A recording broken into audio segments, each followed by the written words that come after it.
I might give it an hour and see if I'm actually hungry.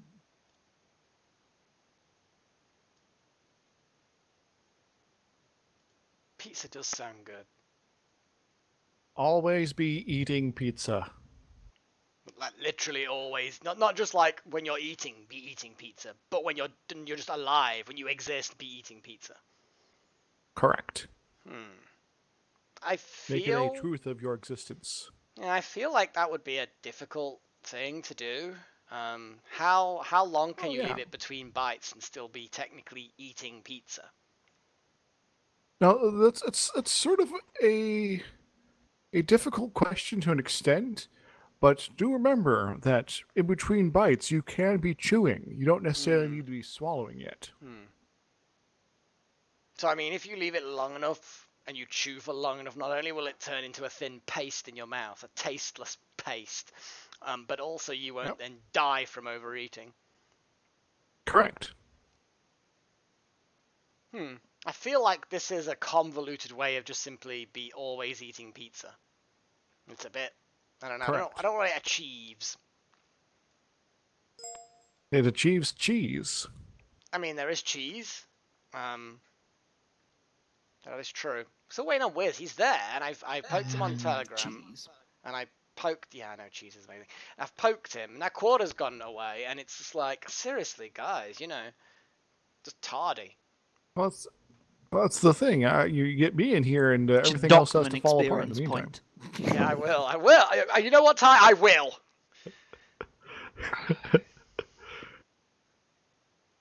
I should probably make sure my sheet up. Yeah. We're level 20 now, right? Yeah. We're all in and doing the stum. What I will do is I will give Wiz a little bit longer, I guess, because we're only like 1 minute in. It's not like the worst possible amount of time.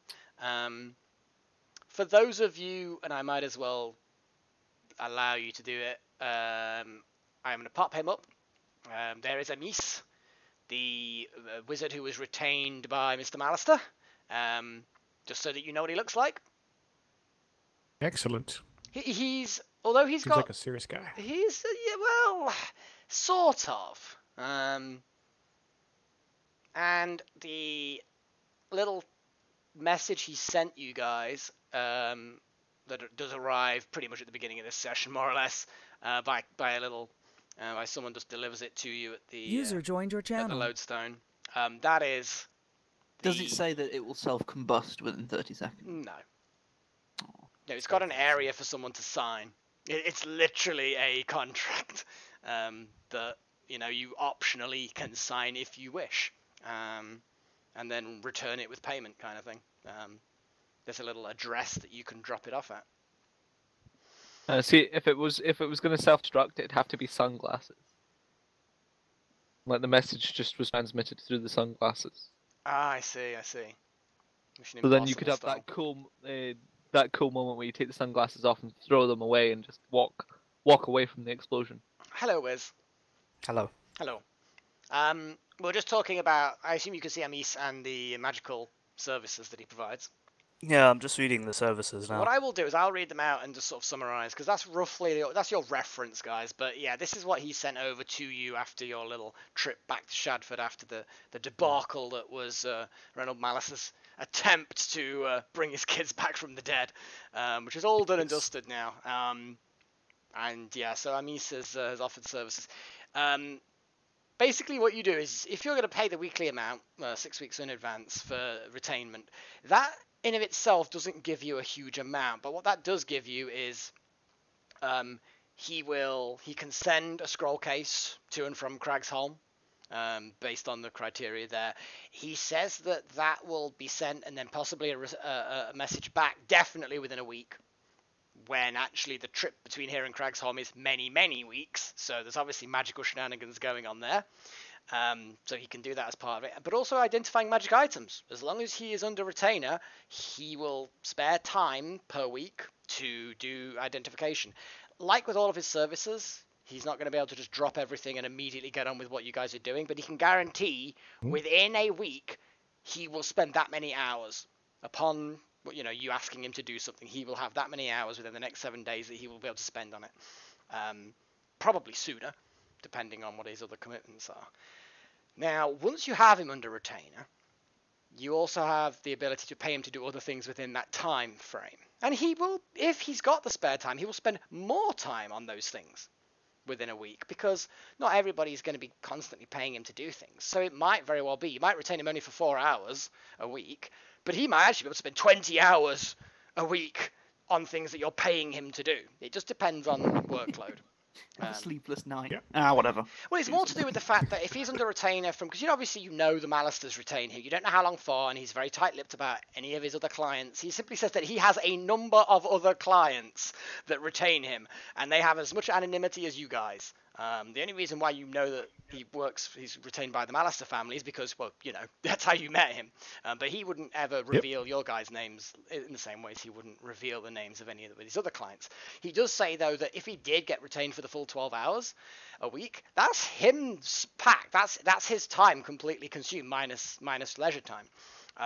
But a lot of those clients don't actually ask him to do anything on a weekly basis. So therefore, if it's a really quiet week and you ask him to scribe some scrolls, he might be able to start the scroll that day and get it finished, because he might literally have nothing else that he's just got the retainment fee.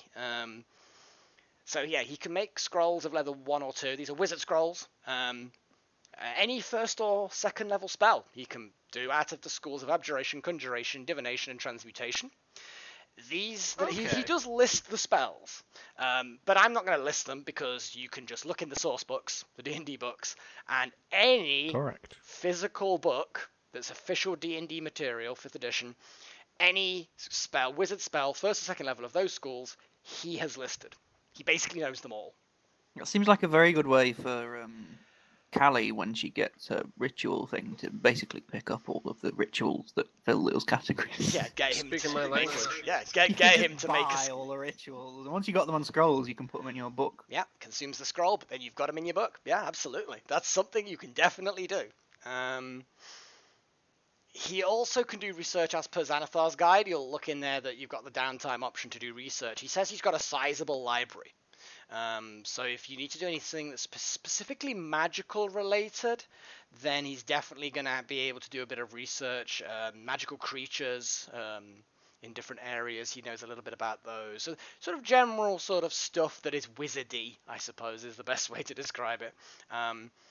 You know, ask me is he able to find out something about this, and I'll either say yes, no, or you'll have to ask him. Finally, this is something he's been only doing quite recently, but he has been making magic items. Interesting. Now, what he basically offers is he can pretty much put any first level wizard spell of those schools into a ring or a wand. If it's a ring, then anyone can use it. Command word, it'll have 3 charges, and it'll regain D3 a day. Normally it'll be like an action or a bonus action or whatever to activate it. If it's a wand, then only a spellcaster, so sorcerer, warlock, wizard, arcane casters can use it. Has to be in your hand, obviously, so it takes up that hand. But it will have 7 charges, same cost. So he can do these things. It's a bit experimental. You'll have to do a bit of research to find out exactly what he needs to make certain things, because he's not done loads of things. So you may end up having to go off and try and find something, or there may be an additional charge to buy a particular item that's rare. But it's going to take him a while to do, because it's something he's just started doing. He's had some pretty good successes with things. So effectively, it's pretty much pick a first level spell that he knows, and he can have a go at putting it in an item for you. So it's quite a quite a cool thing. Now, unfortunately for you guys, you'll probably already noticed that evocation is not in the list of schools. So yeah, I gathered that on the first path. No, well, that's fine, because if we can get rings or wands or whatever, then there's so many utility spells that are very useful. Yes, there are. It gets a bit trickier if the spell has a financially like a spell component that is that's cost. For example, I think Identify is level 1, isn't it? Technically, I think he could he can make a scroll of that, but the item would be a bit weird because it would need to have embedded in it the pearl, and if anything is consumed by the spell, then making that into a magic item is going to be exorbitantly expensive, because somehow it needs to have the cost of all the components, every single use sort of bound into it somehow. But yeah, that's pretty much what a Mies is. I was just thinking about things like jump and long strider and featherfall. Oh yeah, there are some really, really cool things. I am going to be following the whole standard rule of magical rings specifically do have a sort of interferency thing, so 1 per hand, but you can easily swap them off, although it'll take an action. So you can't like have 10 magical rings all on at one day. For certain sort of cleric-y people who like jumping out of towers and stuff. Oh yeah, certainly it'd be very useful if you had something like a jump or a feather fall or something like that. Yeah, very, very useful. They can't be hooked up on a trigger, so if you like get knocked out and fall out of a building, tough shit. You know, you need to speak the command word. But yeah, beyond that, he can do those things. So what do you guys think? What about you want to talk about this yourselves, or about the potential retainment, or what? I do have one question. Mm-hmm. If I remember rightly, he was going to send it to the church, and I would have picked it up. So I don't know if I've told them all yet. No, are you going to? I was about to say, are you not going to tell them all? Are you not going to discuss it?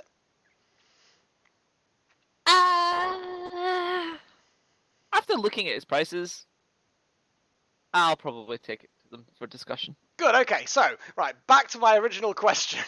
Like I say, just needless delays. Now that we've got delays. the, inevitable Foxxy power trip out of the way. Yeah.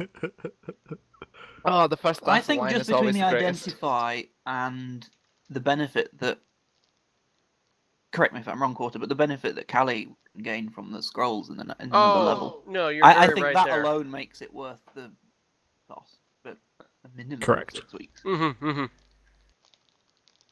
And, More than that, I mean, it depends how long we're actually going to be in Shadford. Well, it does depend a lot on how long we're going to be in Shadford.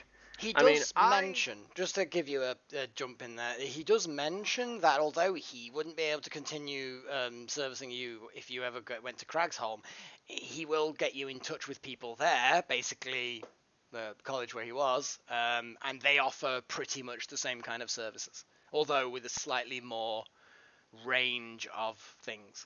Yeah. Well, that's good to know. Agreed. The Well, thought I'll is get my thumbs up here. the thought is though is it's that's 30 gold pieces Minimum, if if you for want the minimum. How long were we lugging those magic items around, thinking, "Gosh, Exactly. if only we knew what they were." The and, identify is going to be very knew they weren't useful, and then cursed. in terms of how much we retain him for depends on how much stuff we actually think we might end up getting him to do. Now remember, I did say that, or rather, he did mention that, there are plenty of times when he will be able to spend more than the retainer time per week. Yes. It's just that that's the minimum he can guarantee. So if he's got a busy week on, it'll be the minimum. If he hasn't, it'll be slightly higher. Fair enough. But I was just thinking, for the sake of perhaps having a bit more of his time, just spending the 60. that's might what I be was just better. about to say. Is like 30 gold pieces for 4 hours is, I guess it's fine, but with what we were lugging about for so long, 60 gold pieces doesn't even bump Yeah, into. it's like a drop in the well. Well, how much True, did the but at the pants same get? time, we don't want to wind up in that caricatured situation we were describing earlier. It's like, is this drink magical? Because we just got him on retainer, and we don't have anything else to do, so we just have him around. Well, he's not just going to hang around for no reason whatsoever. Yeah, I mean, unless if we we're not tell him, actually using it. unless we tell him that we want an hour of his time on Thursday night at some point. Yeah, he's fine with that. I mean, he's going to probably get a bit grumpy if it's not business related, unless you're buying the drinks. Oh no, we're buying the drinks for him. His hour, the expended time of his hour is telling us if the drinks are magical or not. For fuck's sake. So that's something you might Repeatedly. do, but Orkon will not be participating in that at all. But yeah, no, like 60 gold is just for at least six weeks is an awfully long time. I guess it comes down to the point of depending on Mel, how long does it take me to make my armor? Well, it's gonna take the textbook amount of time. However, I have had a thought about that because that is a long time. That's many weeks. However, there's no reason why you can't have another player assist you in the standard kind of way of doing it. So if someone else who, for example, was eyeing up some plate armor wanted to help, there's plenty of little tasks that an unexperienced person can do, slowly building Operating up experience. the bellows. Things like well, I was Hit thinking this repeatedly. well, it's like Daniel, for example. He wants plate armor as well at some point, so there's no reason why the two of you can't work together to reduce the time a bit. And because I run on the standard system of tool proficiencies and languages can be learnt in player downtime, or rather character downtime, by the end of it, if you wanted to spend a bit more doing a little bit more, Daniel, you could become proficient at armorer's tools if you wanted to go down that route. Otherwise, you'd kind of be half proficient. Basically, it would have no gameplay mechanic, but you'd be like halfway there with the knowledge you've got. So yes, you can reduce the time a bit by having more people working on it. We could do that if you wanted. I like again the instead of paying 1,500 for a full set, you can pay me 900, and we could you could help me create mine, and then Well, that's we just can going to create double yours. the amount of downtime. Daniel's probably still going to go Well, out and no, shop and because see it if will and see half it. what he can come No, across. what you're doing is that you're doubling it because you're making two sets, but you're then halving it because Daniel's helping. He's spending his time Yeah. helping. Obviously, Yeah, you've so got to the- think. So you can either pay 1,500 and wait the whole time for Adrik to make his, or you can pay 900 and wait the whole time as if Adrik was making his own anyway. Or Daniel can go and have a shop around and see what's what, because that's not going to take all that long and Yeah. help you Oh, no. anyway. That's true. Not like he's got much else to do. Which is fair enough.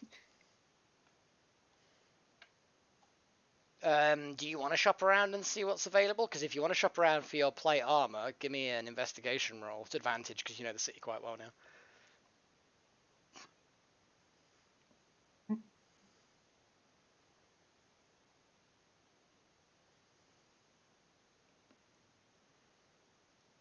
Investigation. An It's intelligence one? It's not a difficult DC, this one, to be fair. This is like literally you're going to begin basically on the next day, because I'm assuming everyone's had a bit of a sleep and this is like the next day, because you were all up late last night doing funeral shenanigans. Yes. Yeah, 12 will do. Yeah, you have a little ask around, you have a little wander around, you check out the merchant areas, and there's a couple of other armor smiths, or smiths in general, who do armor work. None of them seem to, upon query, do any work for the actual militia, the guards, in the same way that Arvin does. None of them normally deal with plate armor. However, one of them does say that yes, he can do plate armor. In fact, he does actually have some plate armor that's partially done that will fit a human when it's finished. It can easily be continued to be fitted for a human. That's not a problem whatsoever. It will be, it'll be like, let's have a little look. Yeah, he's willing. If you want to haggle with him, you can. If you just want to take the price, then it's fine. But it'll be 1,600 if you want to just pay the man and he will fit it. It will be ready within 1 week, and it'll require like a day in total of your time for fitting.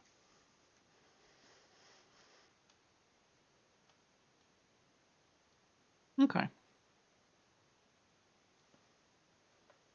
So yeah, he'll only. No, I thank him, and I may well be back. Okay. Need to have a think. No problem. Which is to say that the party has a bunch of loot to sell, and then we need to split the party loot. Yes. It's true. I'm offering to do it for 900.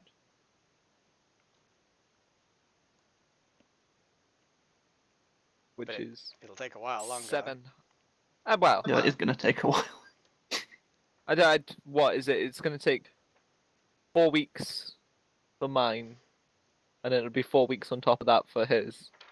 As long as Daniel's helping. Was that what we were saying from the thing? Because I know you had a little look around. Yeah, you and said couldn't... it. You said it was 2 months. I have a request. What is your request? Shield. Shield. You want to buy a shield? I could bang up a shield in 20 minutes. You can easily. You can buy a shield for the textbook's value. Obviously... You already have a spare shield. I do? Yeah. No, Adrik does. I do. Yeah, Oh. I do. No, but I can't use a metal one. Alright, you're gonna have to go to the carpenter then. Yeah. You can easily. There are pre-made shields. There are some wooden ones, some very solid hardwood that have been treated a lot to make them tougher. So yeah, you can easily find a wooden shield as per player's handbook value. I can fish that out for you if you want. Weird person. What's the point of a shield if it doesn't clang when you hit it? I wish it did, but Thunk. I know there's a satisfying thunk. I was gonna say. Well, I mean, you if I could find one made of stone. Well, that'd be very heavy and crazy and not very effective. Well, yeah, except that like half-orc druid would totally do that, right? I mean, I Pretty much, guess. but Not wandering around with an obsidian shield. well, if I could find one, but that's going to be kind of pricey, right? I mean, I highly doubt there's like you that much can't obsidian find in one a Are you stone spot. or- Are you scared, Druid? Your arm's shaking. No, my shield's really heavy. Oh my god, what is that made of? Is that granite? Thwack! all Yes, natural. it is! A lot of people take the, durability of a druid's shield for granted. Mm-hmm. Oh shit, no. No, shut up. It's alright, I promise this is the No! last Stop it! one. I shall not continue. Wash your mouth out with soapstone and water! Is this grating on you, Mel? It would be ignominious of me to say that my sediments won't continue. Are you about to say rocks fall and everyone dies? Oh! Maybe just the dwarf now. It's alright, maybe we'll metamorph into another campaign. Ah. Oh, it started. Your jokes are so low they're sedimentary. I already used sediment for Yeah, he it. did kind of use that. I was ignoring you because of your horrible jokes. Well, then you can't exactly, chime in Okay. afterwards and course expect us can. not to call you on it Of course, can. Anyway, 10 when you repeat one. 10 gold pieces, Wiz, and you can put wooden shield on your character sheet. It's dead easy for you to find. Cool.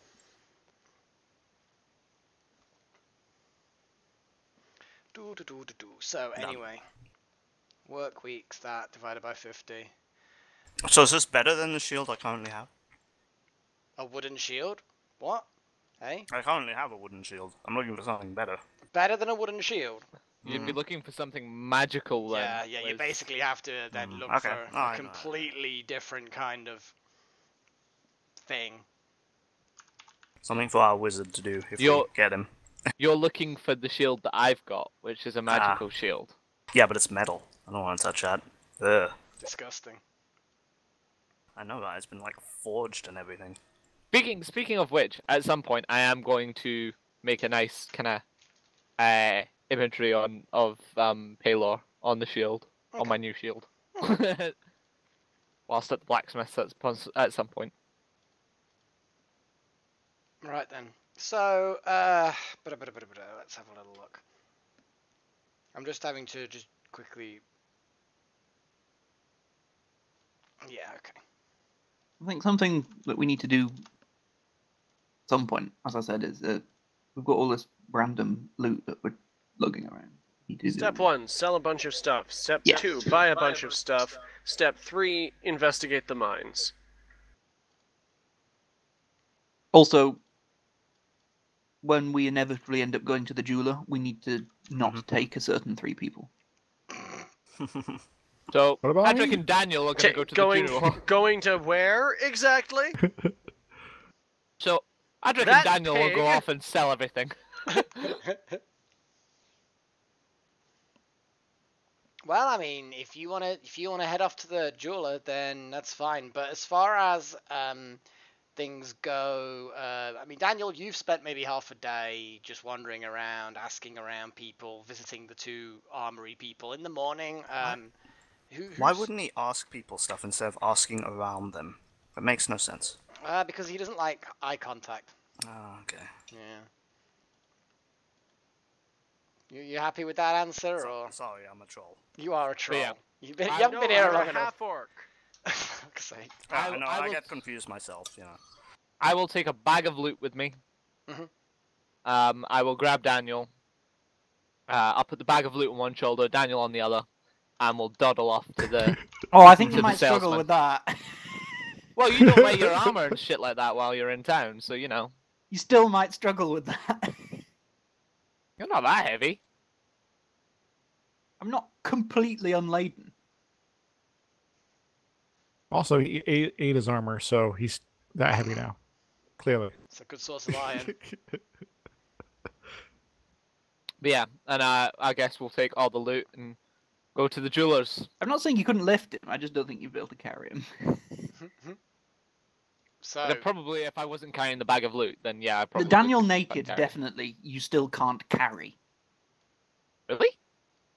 How heavy is Yeah, I I Daniel? could probably push, drag, or lift you. How heavy is Daniel? Daniel's much you been quite bench a pressing? well-built human. He's about 190 pounds. I've got on his sheet. Yes, I could carry you. he's a strong dwarf.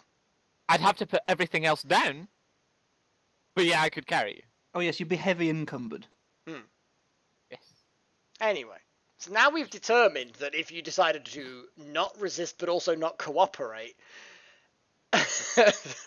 then yes, Adrik could carry you, yes, slowly. So, what are you guys doing? You heading to the jeweler? Yeah. The Should we go sell jeweler? some stuff? The I'll let them polite do one? such.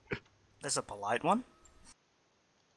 And before we go in, I will enhance ability myself and I'm guessing put it on. charisma? put it on the charisma one, whichever the charisma one is. Charisma. Charisma is charisma. Eagle's Splendor. I mean, it, I I don't believe. mind if you don't tell me the exact name of the spell version thing. It's cool.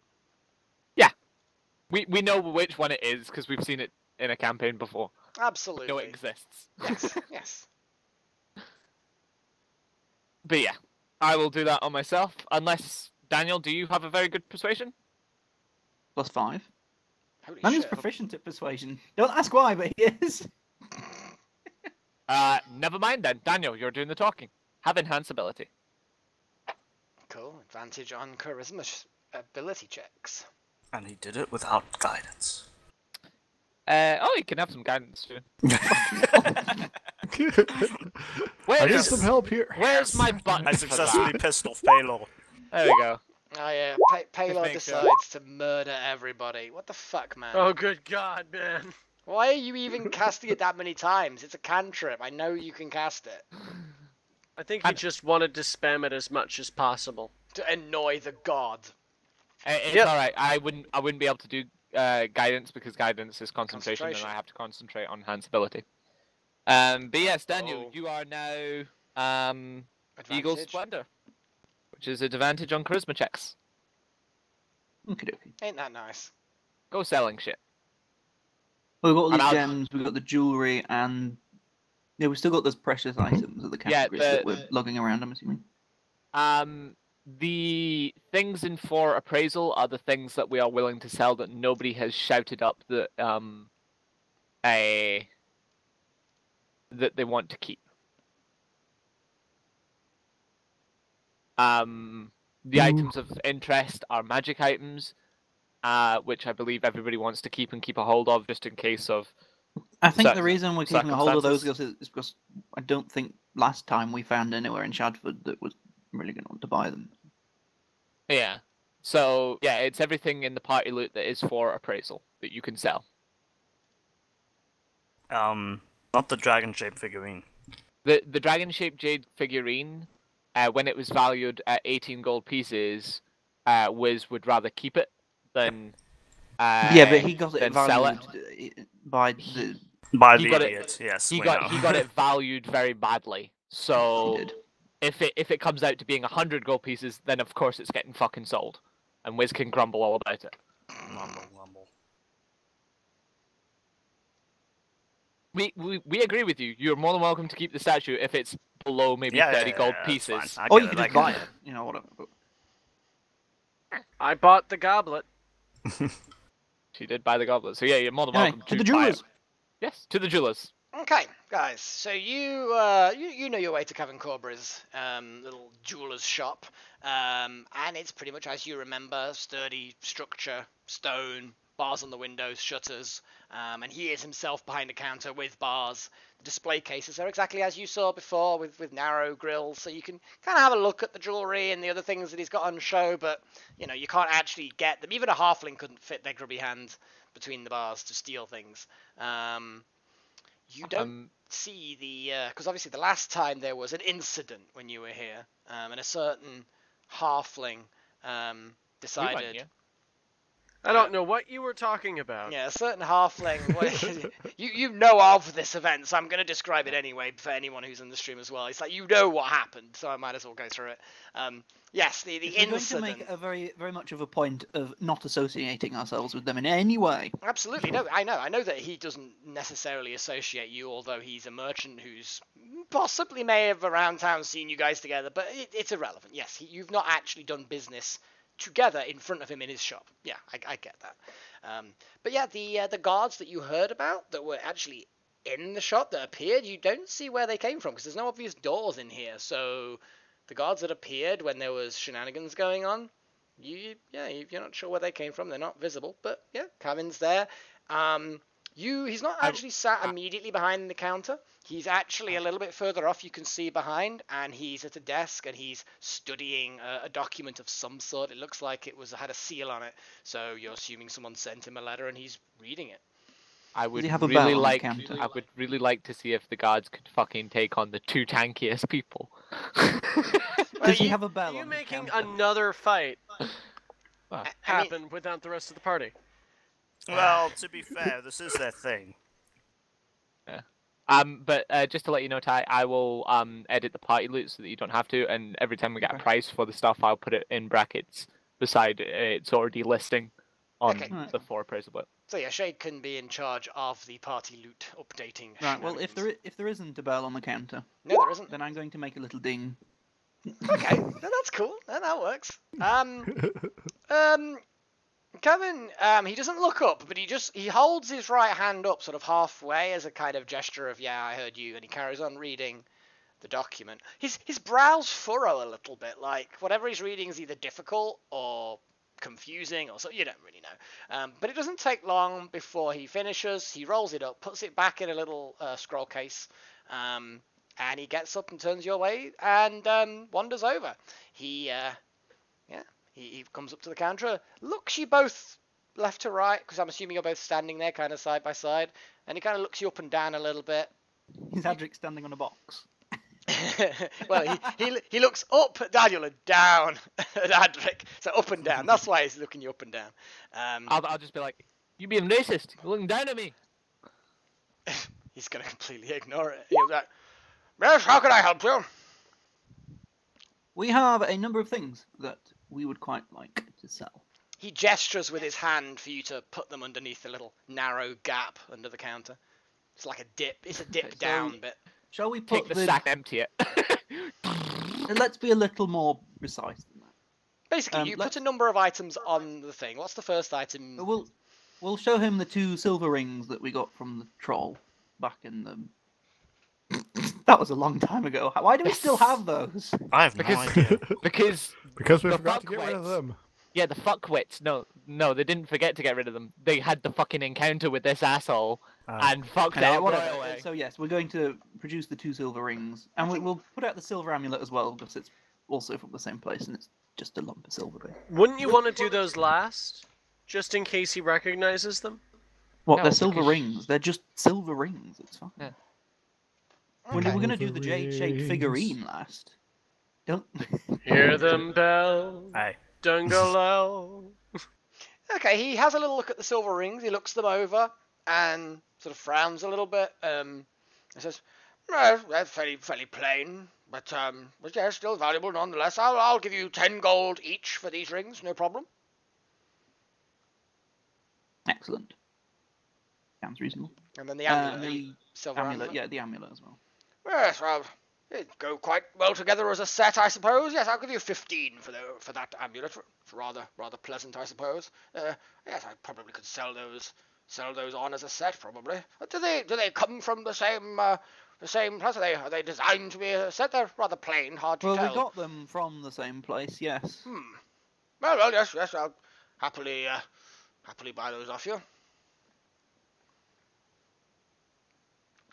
What else are you showing the dude? So next we'll go with the gold kobold ring. The gold kobold ring. My God, why don't you get rid of these? The gold ring. Because of this arsehole, that's why. He's not an arsehole. Because Why is he an I will- arsehole? Now, He has a now, little to look be at the fair, ring. I was trying to be nice. Says, not very pure. And he looks. He takes a little eyepiece out and has a little look at it. Said, my goodness, not been looked after very well, has it? Well, I'll give you 10 gold for this as well. And he chucks it back down on the counter. That sounds fair enough.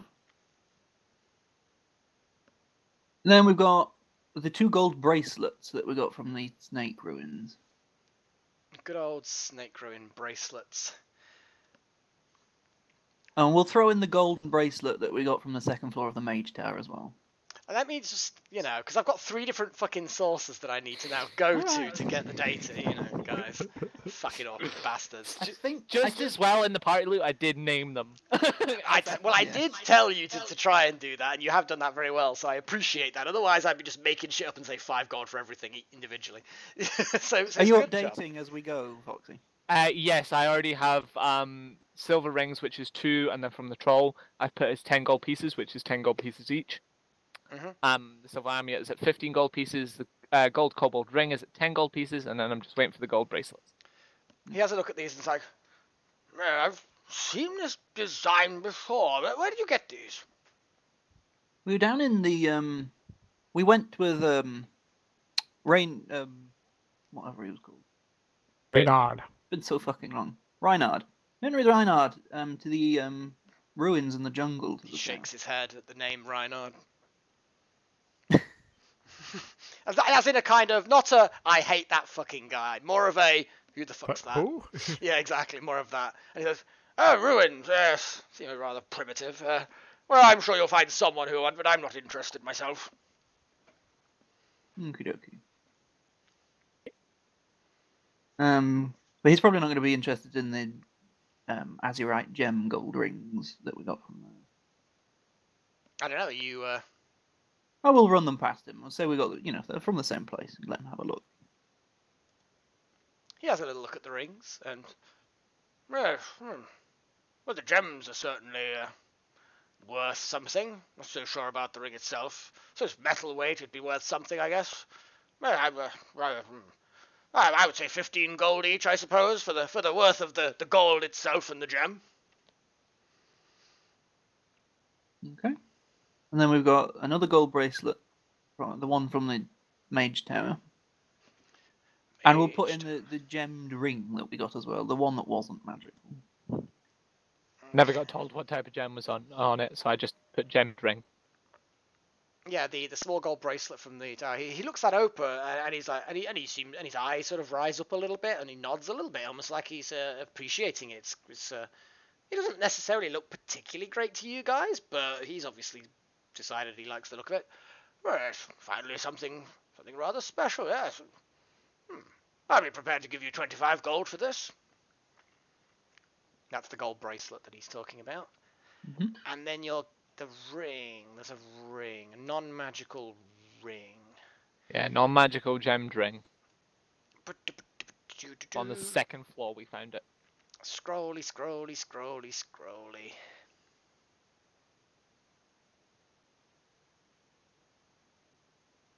Maybe I should have asked what gem it was at the time, but I think we were just too busy putting tons of loot in the thing. There was a lot of loot, in fairness. Here we go. Yeah, it's got like a garnet in it. It's got a little 3 garnets in a kind of a triangle-y type thing clustered together on the top. He says, well, it's rather interesting, I suppose. Shame the gems could have been done with being cut a little bit better, but... well, I'll be prepared to part with 15 gold pieces for this. Okay, so let's see next. We'll go for the gold chalice from the giant snake room. Good old giant snake gold chalice. Man, if only we knew a blue kobold. They'd probably appreciate that. No. The blue kobold has got a wonderful fucking chalice. She has. Bear with me, guys. Yeah, there is a bear with us. Bear. Well, he's not a bear right now. I can be. I mean, I wouldn't necessarily suggest you do that in the middle of the jewel store. Why not? Well, I mean... You're not in the jewel store I know with us. he's- If you try and why come in, not? I'll knock you out. Why? I didn't do anything to this guy. I was not there. Correct. They're trying to prevent anything terrible from happening. The No, gold no, chalice. that's why. I Why just would let them anyone want to wander do anything terrible to this fine, upstanding citizen? on. Is that through grated teeth, Callie? No! Why ever would you ask that? I feel like it comes back to me playing Zoya again, of being like, let me do the talking. Fuck off. Yeah, both your characters are egotistical freaks. So yes, yeah, he looks at the chalice and is like, oh, is there another one? This looks like it's a one of a pair. Only one. Well, Just the one. that's a shame. Well, I'll be prepared to give you 20 gold pieces for this. Then we've got these animal bone statues. I These don't were deal from the in giant snake. don't deal in animal products. No, and then we've got. So all those mixed gems you just said were basically 10 gold, like the 10 yeah. gold ones, weren't they? They're just 10 gold piece ones. They're the standard. He will give you 8 gold pieces for each one. Okay. But we've got the 3 tiger eyes from the mother rat from a long time ago. Oh, fucking hell. The tiger eyes. Yeah, they're in the same category as the. So basically, we're like an 8 gold each, jobby. Okay, and then we've got the smooth cut tiger eyes from the giant snake. Well, they're smaller, but they are cut. But they work out to be the same category of gems, mixed gems, sort of thing. We've got quite a lot of those. Yeah, they did have an awful lot of fairly crude cut HGP as gems. well. Yeah. We've got garnets from the bank. Garnets from the bank. What bank? Yeah, I think they were basically just mixed gems worth 10 gold. From the bank. Oh yeah, you did get some gems from the bank because he couldn't afford all the Yeah, coins. we're going to have to go back to the bank and see if they've replenished their stock of currency. Yes. But yeah. Well, we can sell the 5 garnets. Wait, did we break the bank? We did. Okay. Yeah. And then in retained party items, we've got the statue of an elven deity made out of agate, Ooh. Oh yeah. I which we remember never that. sold because we were going to give it to somebody who then turned up dead. So, Yeah. well, they turned up undead actually, but so we might as well They sell that. zombied it now. up. I'm cool Okay, with that. I know where that is. Well, I know which book that's in. Shit. Didn't I jot that down? Yawning portal. Yes, yeah, I know.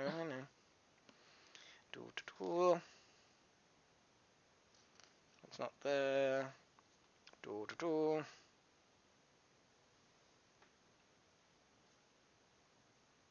I'm pretty sure it's further back there.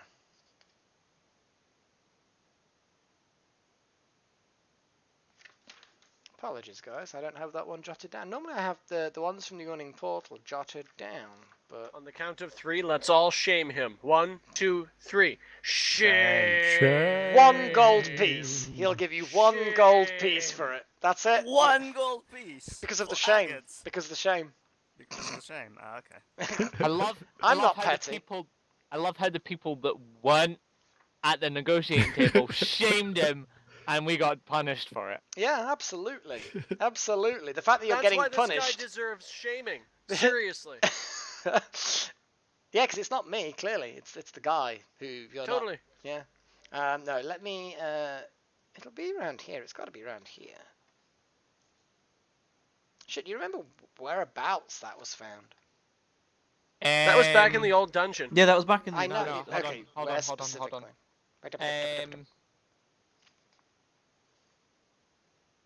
It was found in the where we found the couch.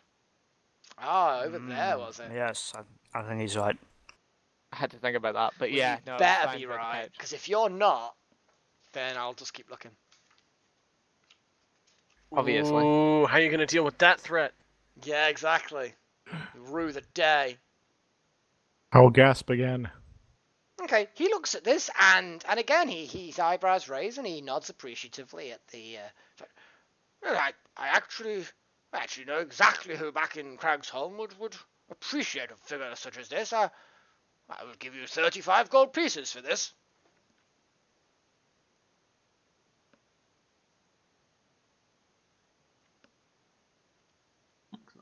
Do it. Yeah, well, that's basically everything. I'm not there. So. Yeah, are you not going to do the dragon-shaped one? Not until we've completed this transaction. Okie dokie. What's wrong with the dragon-shaped one? Right. So if we were That one's still in the bag. Hold on. If we were to sell everything to him, hold on. I'm going to need to get a pen and piece of paper.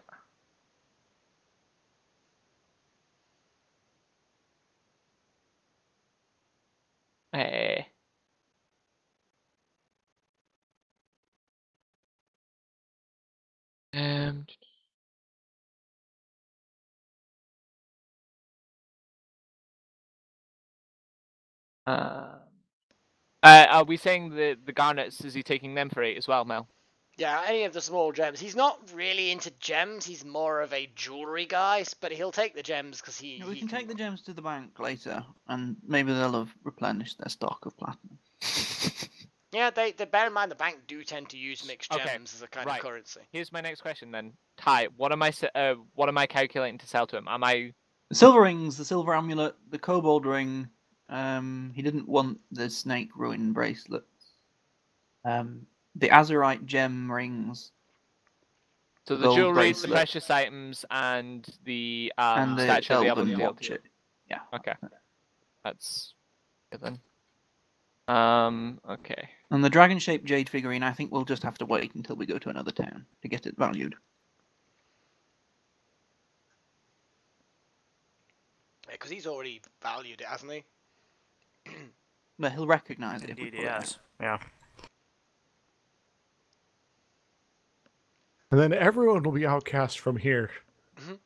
Good. I don't think I mean, oh no. No, I'm pretty sure that it wasn't presenting the dragon-shaped jade figurine that got you outcast. I think it was the fact that it was 1/4 because you had a female who was being fucking belligerent. Okay. From what I yeah, remember, right, it's the no, female from being what I remember, the belligerent that's the dragon-shaped jade problem. figurine got valued later Yeah, by Niacin, and the guy was just a bit racist. I didn't like went the to smell. this guy. Yeah, that was it. I went to this guy and I got the thing valued because they didn't value it originally. And he was a little off-putting, but there was no incident between me and him. Out of character, this guy's a sexist bastard who also doesn't like some of the unusual races, but ultimately he feels like he can get away with it because of who he is. But actually, as far as he's concerned, the female was being belligerent, and then caused a magical commotion. Ty. Yeah. For the 1, 2, 3, 4, 5, 6, 7, 8, 9, 10 items we'll be giving him, he'll be giving us 170 gold pieces. Yeah, that's not bad. Yeah? You okay with just taking that straight up? Yeah, I think so. Daniel's not big on bartering. Yeah, you can just remove those from the party loot and add it, and then add the money to the party loot, and then split it later or whatever. What I'm doing. and then give it a save, and I'll reload it. And well, actually, I think it auto reloads anyway, doesn't it? So we'll see the update. I bet you'll be glad to gotten rid of some of the fucking things in here. Oh shit, that was the other thing I meant to put on there. Fuck. Alright, I need to add that in.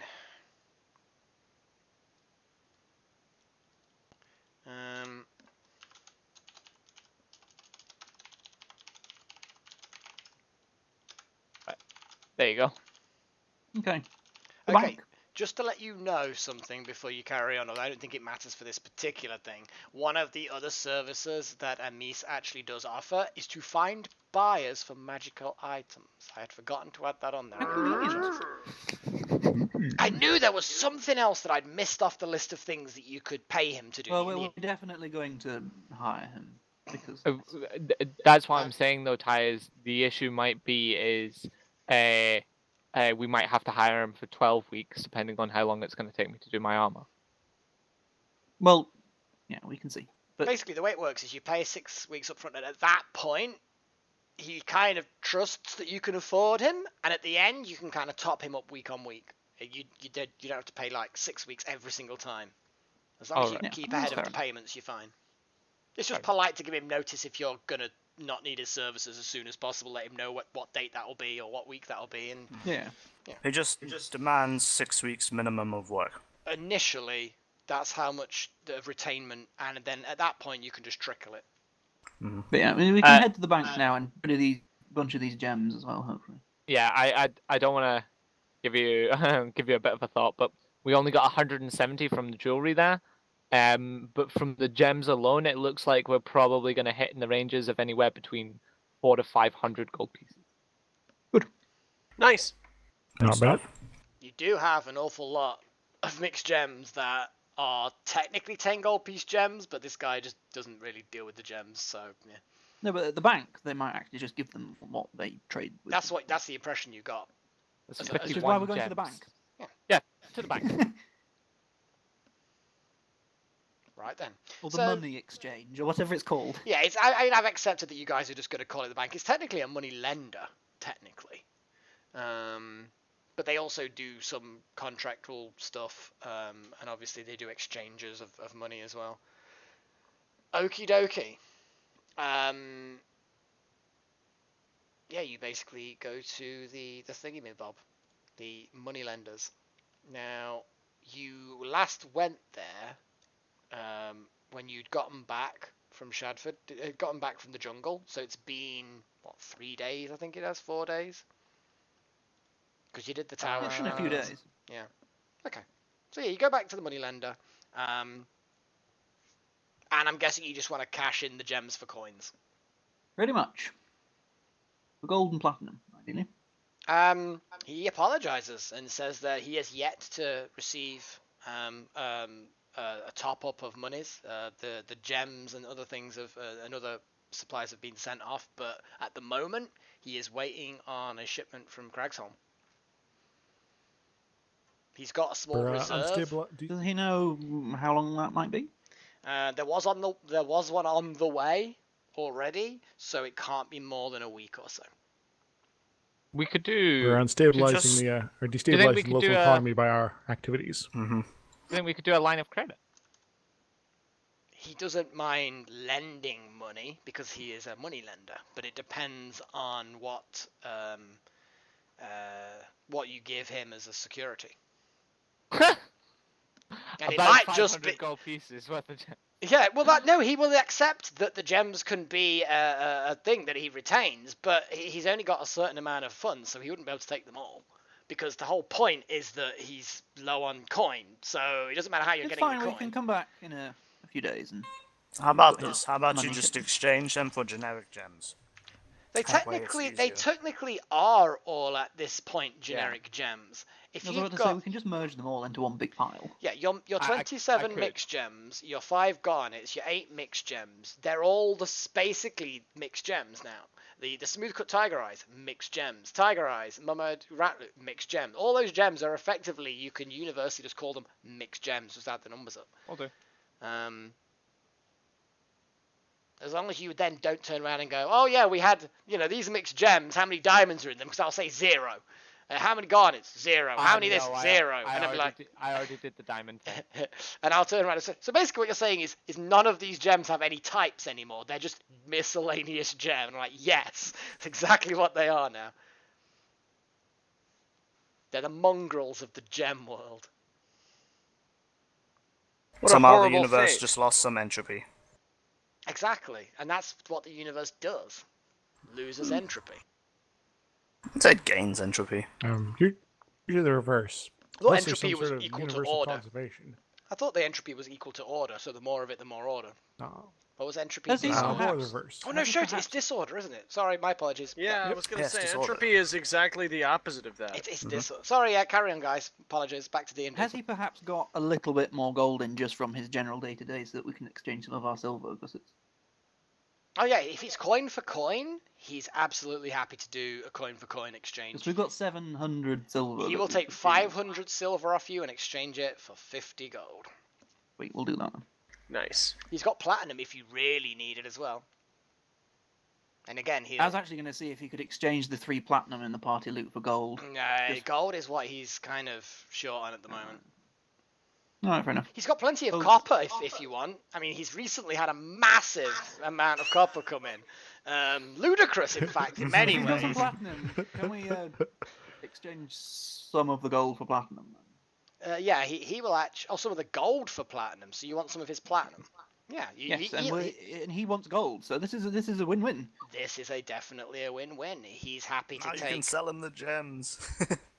Yeah, if he'll happily take like 100 of your gold and give you 10 platinum. Would he be able to do 12? Yes. Okay. Then we have a number divisible by 5. Well, one of the numbers are divisible by 5. None of the others are. 12 would be... The most important one is divisible by 5. The one that you're least likely to actually be spending directly, but yeah, okay. But that's fine. Okay, let's see this updated party loot then. I want to see how neat and shiny it is. Actually, it won't be that much neater or shiny because it's just some money exchange. Okay, now Actually, it's a lot neater and shinier. Yeah, it's so much better than I'm it going to was. be editing the party loot, so if you could not edit it for a while, I need to edit it as well. Blah blah blah, because there's a load of notes that I have for some of the things that I was doing. Blah blah blah. Yeah, you got the scrolls identified. You got basically all the identification done, so I don't need any of that. I don't need any of that. I need that. Don't need those. Save. Okay, cool. Job done. At least my Good grief. I keep forgetting how much is in our Roby loot. I was about to ask about much that. crazy. Oh yes, the robe. Yes, basically they managed to get a robe of many things, which is basically a magical cloak with lots of patches on it. You pull the patches off, and then within an action, it becomes that actual thing. So You could say Right, it's full of okay. useful items. yeah, it's a robe That of sounds ridiculous, but okay. It's a magic. window. Yes, literally, you can throw it at a wall and a window will appear. As long as the wall is Where not is too this thick. cloak right now? I think it's just It's currently in the party loot. It's Yeah. just it got its own Okay, then I'm gonna throw specific thing. cage with an angry bear. Yeah, literally. There's a picture of a cage with a growling bear in it. If you pull off that patch and throw it to the ground, a cage will appear, and an angry bear will be inside the cage. Oh my god, where did you get this thing? In the tower. Yeah. Oh, that's amazing. Okay, I'm gonna take the stool that I've apparently been carrying this whole time and throw it at the what? You can't. Bench. You can't. And for what? Eh? You don't remember this, do you? No. What? I'm sorry. I- What are you doing with it? No, I know what it is. I'm putting it on the cloak. You can't. You can't do it in reverse. No, okay. no. They're Well, out. I'm Once gonna they. try it anyway. No, it damn doesn't work. Well, Basically, tough. I'm still gonna try and well, force it on you the fail. floor. Your clothing. You fail. Basically, the way it works, it's a one-way trip. Once the thing comes off the cloak, it's gone off the cloak, and it becomes a real non-magical thing. The actual item itself is non-magical that appears. But notice how you've got folding wooden ladders as well. I thought you guys would appreciate that. Yep. I just spent money on trying to build my own ones, but it's okay. I'll fucking remove them then. They're not there anymore. Right, so shall we all meet up again and divvy up the party loot? I like this plan. Cool, guys. Okay. A pit. Yeah, literally, it will make a pit appear in otherwise solid ground. Okay, alright. My this thing favorite. is amazing. Yeah, I yeah. think I'm gonna wear it. We may have to fight you for that. The resources on that are party only. No one person can use that power. I'm not saying I'm gonna use it. I just want to wear it. One of my favorite ones is actually the cage with an angry bear inside of it. But I like the hungry Allosaurus personally. Angry. Yeah, the Allosaurus Yeah, could be useful for the druid just generally. Oh yeah, because once you've seen an Allosaurus, if you're high enough level, you can become it because it's a beast. It's one of the most powerful beasts. It's only CR2, shit, so I believe once you get level 6, you'll be able to do an Allosaurus. Yes, that's a good point. An Allosaurus is not a T-Rex. I keep getting mixed up. But yes, an Allosaurus is still fairly powerful. It's very bitey.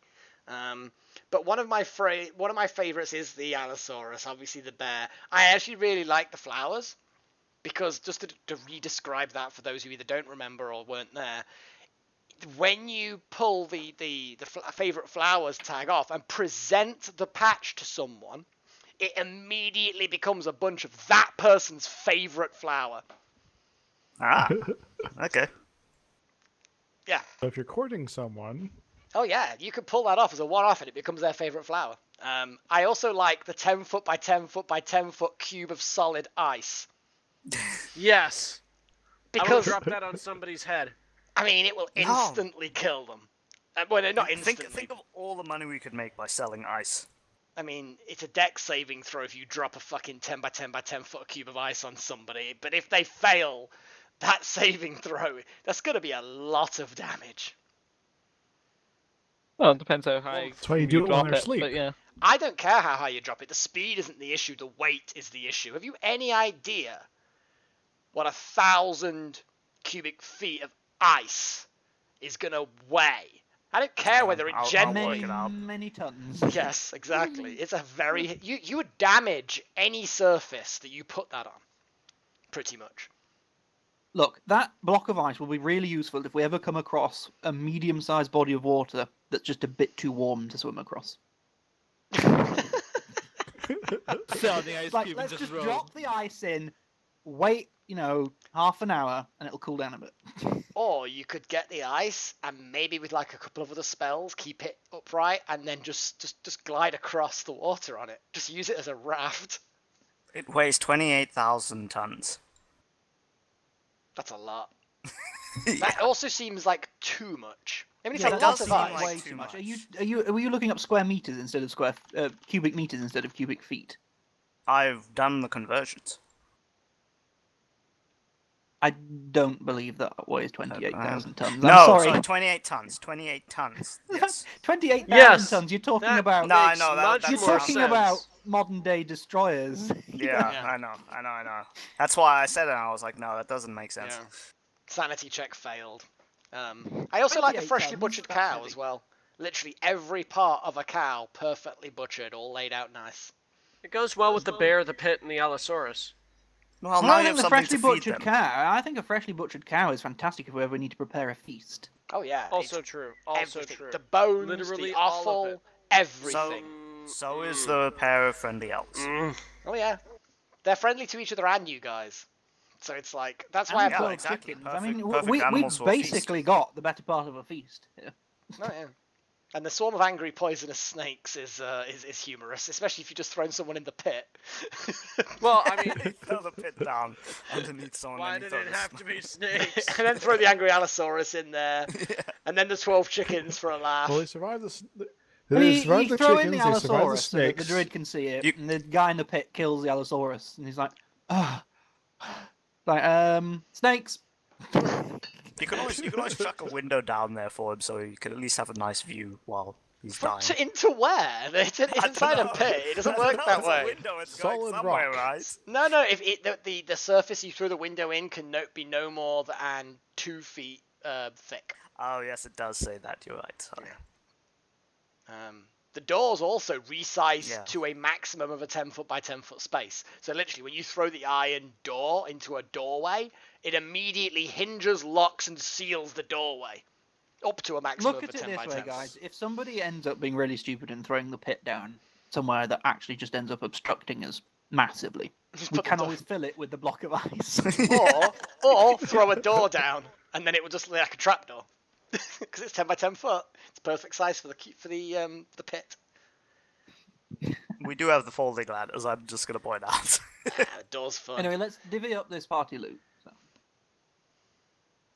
I'm actually going to, just for the audience at home, just to see that. So if it pops up for you guys, you're just going to have to suck it up. So, I'll edit the party loot for the part. So, we'll divide the platinum, so everybody's going to get 3. Sweet. 3 platinum. So yeah, everybody put 3, everybody. So don't want to lose the money. Everybody plat now. Bam, bam, bam, bam, bam, bam. Okay, we'll divide up the gold. We'll have 21 over if we get 130 each. That'll be 650. But everybody add 130 gold. Did you want to leave some in the cart, or are you just going to rely on the silver to be that? We already have there is an already a emergency contingency. In the trap chest, there's 100 gold pieces and 100 silver pieces already in. Cool. You thought ahead. Yeah. That was thought ahead by all of us a very long time ago. We've got a pile of silver. Should we all just take, 40 silver each? Sounds good to me. Where is the contingency chest on the sheets? All the way at the bottom. Party loot, down the bottom, I see retained party items, in trap chest. I see it. And we'll just leave the copy there. So, everybody should have added 3 platinum, 130 gold, and 40 silver. Yep. 140 gold. Splendid. No, 130 gold and 40 okay. silver. Cool. Done.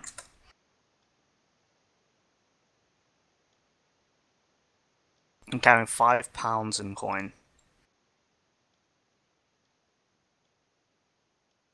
Do we want to divvy up the mixed gems?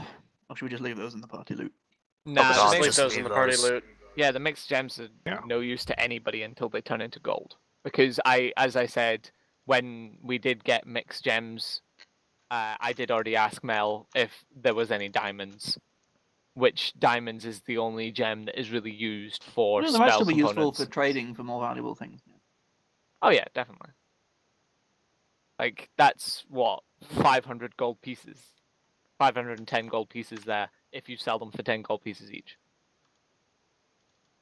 So, still a nice chunk of change there. Oh yeah, you guys are fairly loaded at the moment. So,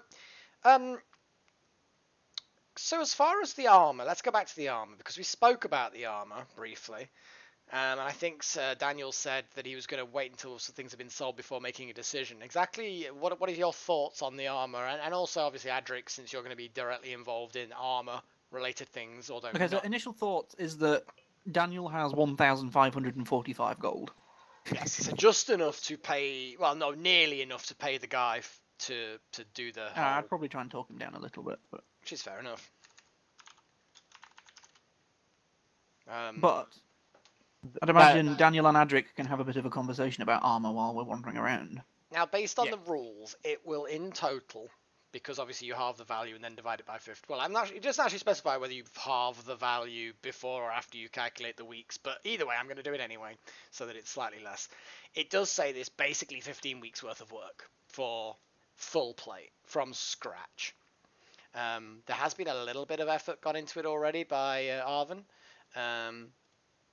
But not a huge amount, like 3 days worth of work's been put into it so far.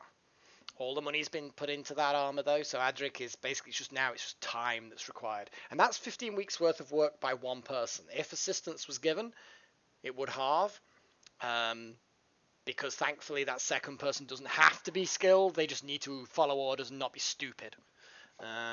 Arvin will also do a little bit of minor assistance, so the fact that an assistant might not be knowledgeable is counteracted by the fact that you've got someone who's fucking career expert at this also there to help.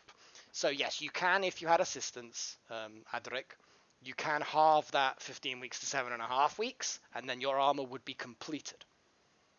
Now, my next question, I suppose, is regardless of what Daniel decides to do about his armor, would you be willing to assist Adrik for 7.5 weeks, and that's a full day, in making the armor for himself? Yeah, I think so. And the second question would be, which way are you leaning when it comes to the armor? Because if you were to spend the 1,600 with this other guy, you need to spend 1 day out it'll probably be like, a third of a day 3 times kind of a thing. It's not all 1 day in one big lump, but you need to spend 1 day's worth of time with the fitting, so standing still an awful lot and being measured and having armor strapped onto you that's not finished. But it will only take this other guy 2 weeks to finish and get this armor fitted for you. He's actually, you get the impression he's kind of glad that he's able to sell it, because you don't know why he's got a nearly complete set of plate armor, but the fact that he's got a nearly complete set of plate armor is a nice bargaining lever. It's like, when else are you going to get a chance to finish this off and sell it? To a medium-sized creature that's like roughly human, in a town like this, yeah, I mean, it would work. It would work on an elf or a dragonborn with a bit more modification for a dragonborn, because tails and all that. But yeah. I was just thinking, a town like this, how much call is there for plate Very armor? little, very fucking little. That's the story that you generally get from most places, is that the best armor that they normally have to deal with is either chain or breastplates for the guard. The guard like their breastplates, keeps them agile. It can be hidden under things for community reasons. But yeah, the breastplates are pretty easy. Surely leather armor's a little bit more common. Yeah, but we're talking about metal. I'm specifically talking about the blacksmiths. Yeah. But yeah, leather's dead easy to get hold of. Gee, you don't even have to wait for that. You can just purchase it over the counter.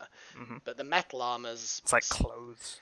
I mean, you pick what size are you? Okay, and then they pull it off a shelf and you pay for it and job done, more or less. But yeah, full plate fitted takes time. Maybe 5 minutes for a bit of fitting with leather armor. That's about it. Adjust the straps because they're a professional and know what they're doing, and job done. But yeah, there's nothing significantly complicated about that. So, Daniel, what are you thinking? My current thinking is that I think it's probably worth going back to this other guy and seeing if I can knock him down a bit. Just to let you know, before you do that, I would have spent 15 weeks making my armor, whether you'd help or not. So I'm prepared to spend that time and not do anything with you guys for 15 weeks so that I can get my armor done.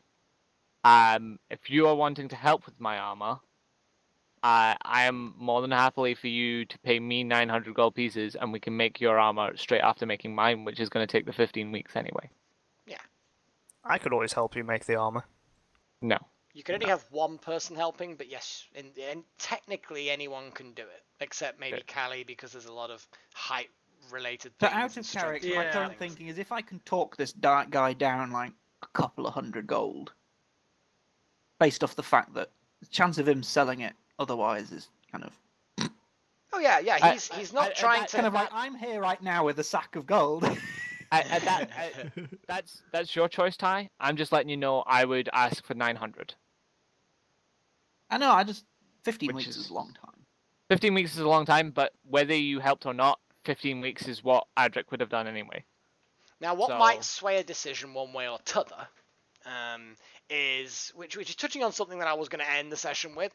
Obviously, Shade is, as per you've seen the little spreadsheet, not going to be available for a long time. Now, I am not going to robo him when he's not here. That's so stupid. So it's perfect that if he's not around because he's working on his armor full time or something like that, I am not going to have a session every single week during that time, but I am more than happy to run something for the other 4 of you that will not involve...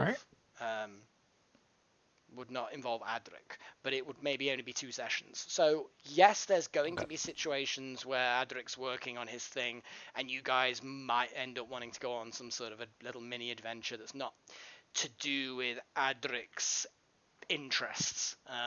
So whether or not you want to have the armor for that eventuality, or not, might then sway your decision, Ty. So, are you thinking you want to try and haggle with this guy? From a slightly in-character point of view, Daniel's getting a little bit bored of Shadford. It's quite remote. It is. We're running out of things to do. That's another thing that Adrik will talk to you about. Is after the 15 weeks that he would have spent on creating his armor, he's going to go up, deal with the mine. If it's not dealable with, then he's going to go to Cragsholm to enlist the help of the church to come deal with it. Yeah, the Church of Palor over in Cragsholm is considerably more... The actual proper temple of Palor. Yeah. More of a cathedral than anything else. Yeah. And come back and deal with it. But if we could deal with it, then I am good for leaving Shadford there and then. As soon as the mine is done, Adrik is more than happy to leave Shadford right there, right then. No problems. I think Daniel's going to go try haggle this armor down and... So I guess my suggestion would be to do exactly that, and then still assist Adrik to cut down some of the time spent on armor making. Now, obviously, if you do assist Adrik, you're going to have to find some way of, keeping yourself in food and shelter during that time. Now, Adrik doesn't have to worry about that because of his background with the temple thing, and he's definitely been maintaining This is part of the that reason why I need to haggle this guy down. Yeah. Okay, right. So you're gonna go up to this guy, and what are you thinking? I'm gonna go up to this guy because I've wandered off for a few hours and had to think about it. Had a good think, and I'm gonna make sure talk of gold is all very well. Seeing it, so I'm gonna have it all in a big bag that's jingling a bit. I'm not going to be walking around town with this because that would be silly, but I'm going to pull it out when I get there. Mm-hmm. And say, right, well, I'm quite interested, but I think 1600's a little steep. His eyes narrow a little bit, but go on. What do you think it's worth? Now... You still have enhanced ability, by the way. I'm pretty sure that I've been around this town for a few weeks now. I don't think you're going to get a whole lot of call for plate armor, and you've already invested resources and time into getting it to the state that it is. So now I'm here with 1,300 gold, and I slam my bag of gold down. It's a heavy bag. It's a very big fucking heavy bag. But Daniel's. I'm sure Daniel. Yeah, that's a pretty massive bag. Daniel's found a big fucking bag somewhere that's made of leather. It's actually not all gold. There's a lot of platinum in there. Fair enough. But he'll open it so that he can see the shininess. Mm-hmm. Now I'm here, cash in hand. So. He rubs his chin. Just surprisingly clean shaven. He's got a fantastic moustache. He must wax it. It's a pretty fantastic moustache. Does he twirl moustache? He doesn't twirl his moustache. He just rubs his chin as though he has hairs there, but he doesn't. You get the impression it might have been a habit that he picked up when he did have chin hair. Who knows? Give me a persuasion roll, please. Okay, so apparently I'm still under enhanced ability. Well, I don't know what the concentration max duration is, but an hour. You can get it recast, and I mean, it's you would have done it. I have like 4 slots to recast it. Oh, on you go. Like 2 and 2. Yep. Oh, for shit at the moment. Good God. He's still got to roll against you, so you could get lucky. No. He had a standard. No, he had a DC. He had a DC. Oh, he had a DC. Yeah, he had a DC. Okay. and Not quite selling that. Not quite selling a flail snail shell here. And the DC was higher than 7. He shakes his head and says that he can't go all the way down to 1,300. There's a lot of investment in here, and he knows eventually someone will come along. It's not going to waste. It's not going to rust. He is prepared to knock a little bit off the price and go to 1550, but that's as far down as he's going to go for something that is of such good quality. And you can literally, you're not going to be able to find anyone who can get this sorted and ready in 2 weeks. So as much as he's got it sitting there, you're not going to be able to get anything anywhere else in such a short amount of time. So 1550. You can ask for a loan from one of the other players. Yeah, I'm going to pull out my last sort of bargaining piece. I do have a friend who could make it for considerably less, being a friend. But obviously he's going to take quite a bit longer because he's a bit busy at the moment. So essentially what I'm after right now, obviously, is time. As I'm sure you're quite aware.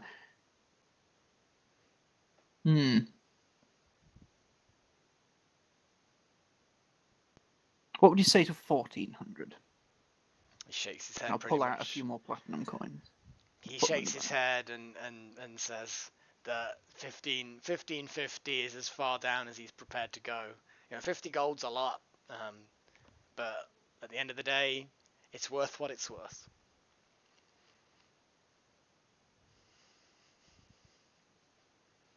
All right. Well, it's a shame. It is a fucking shame. That dice roll, Ty. God, you're cursed. You should see my dice rolls in the Pokemon game. It's horrible. Maybe your account is just cursed.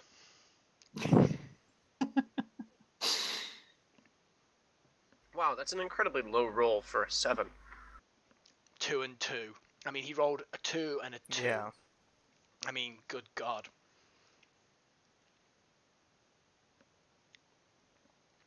Funny thing is, the Zoya can't roll below an 8. So are you done? Are you done, Ty? Then there's not a whole lot else I can really do. Is it 15 weeks then, Ty? 1550. No, 15 weeks. Oh no, I'm 4 not weeks. paying 1550 gold. I don't have 1550. Could lend it to you. It's also still quite expensive. It is a lot of money. I will agree with that. You'd have to wait. It's a long time. 15 weeks. Yeah, You'd have to wait 15 weeks. Yeah, that's a but load. It is 900.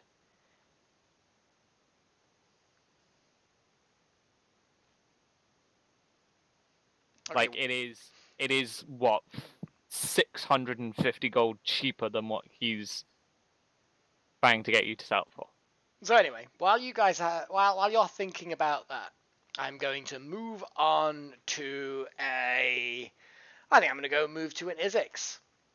Ooh, what's Hi. Izixs up to? I don't know. That's why I'm going to talk to Izzy and find out what are you planning on doing with your time in Shadford, which may or may not be 15 weeks.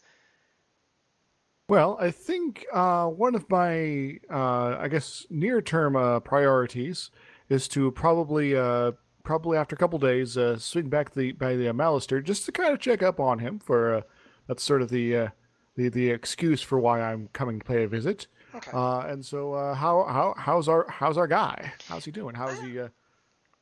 Okay, you head on up into the richer district. The guards give you a bit of a look, but they don't block your way. They sort of nod at you and see if you I'm respond. dressed nicely today, so Yeah. I think it's more to do with the fact that they do recognize you. They can't remember quite where from. You're not one of the families. You don't seem like you're gonna cause trouble.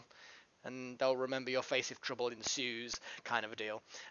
Little do they know. Little do they know that he is the biggest troublemaker at the moment. I think Kylie's going to be the biggest troublemaker overall. Well, she's starting a cult. Exactly.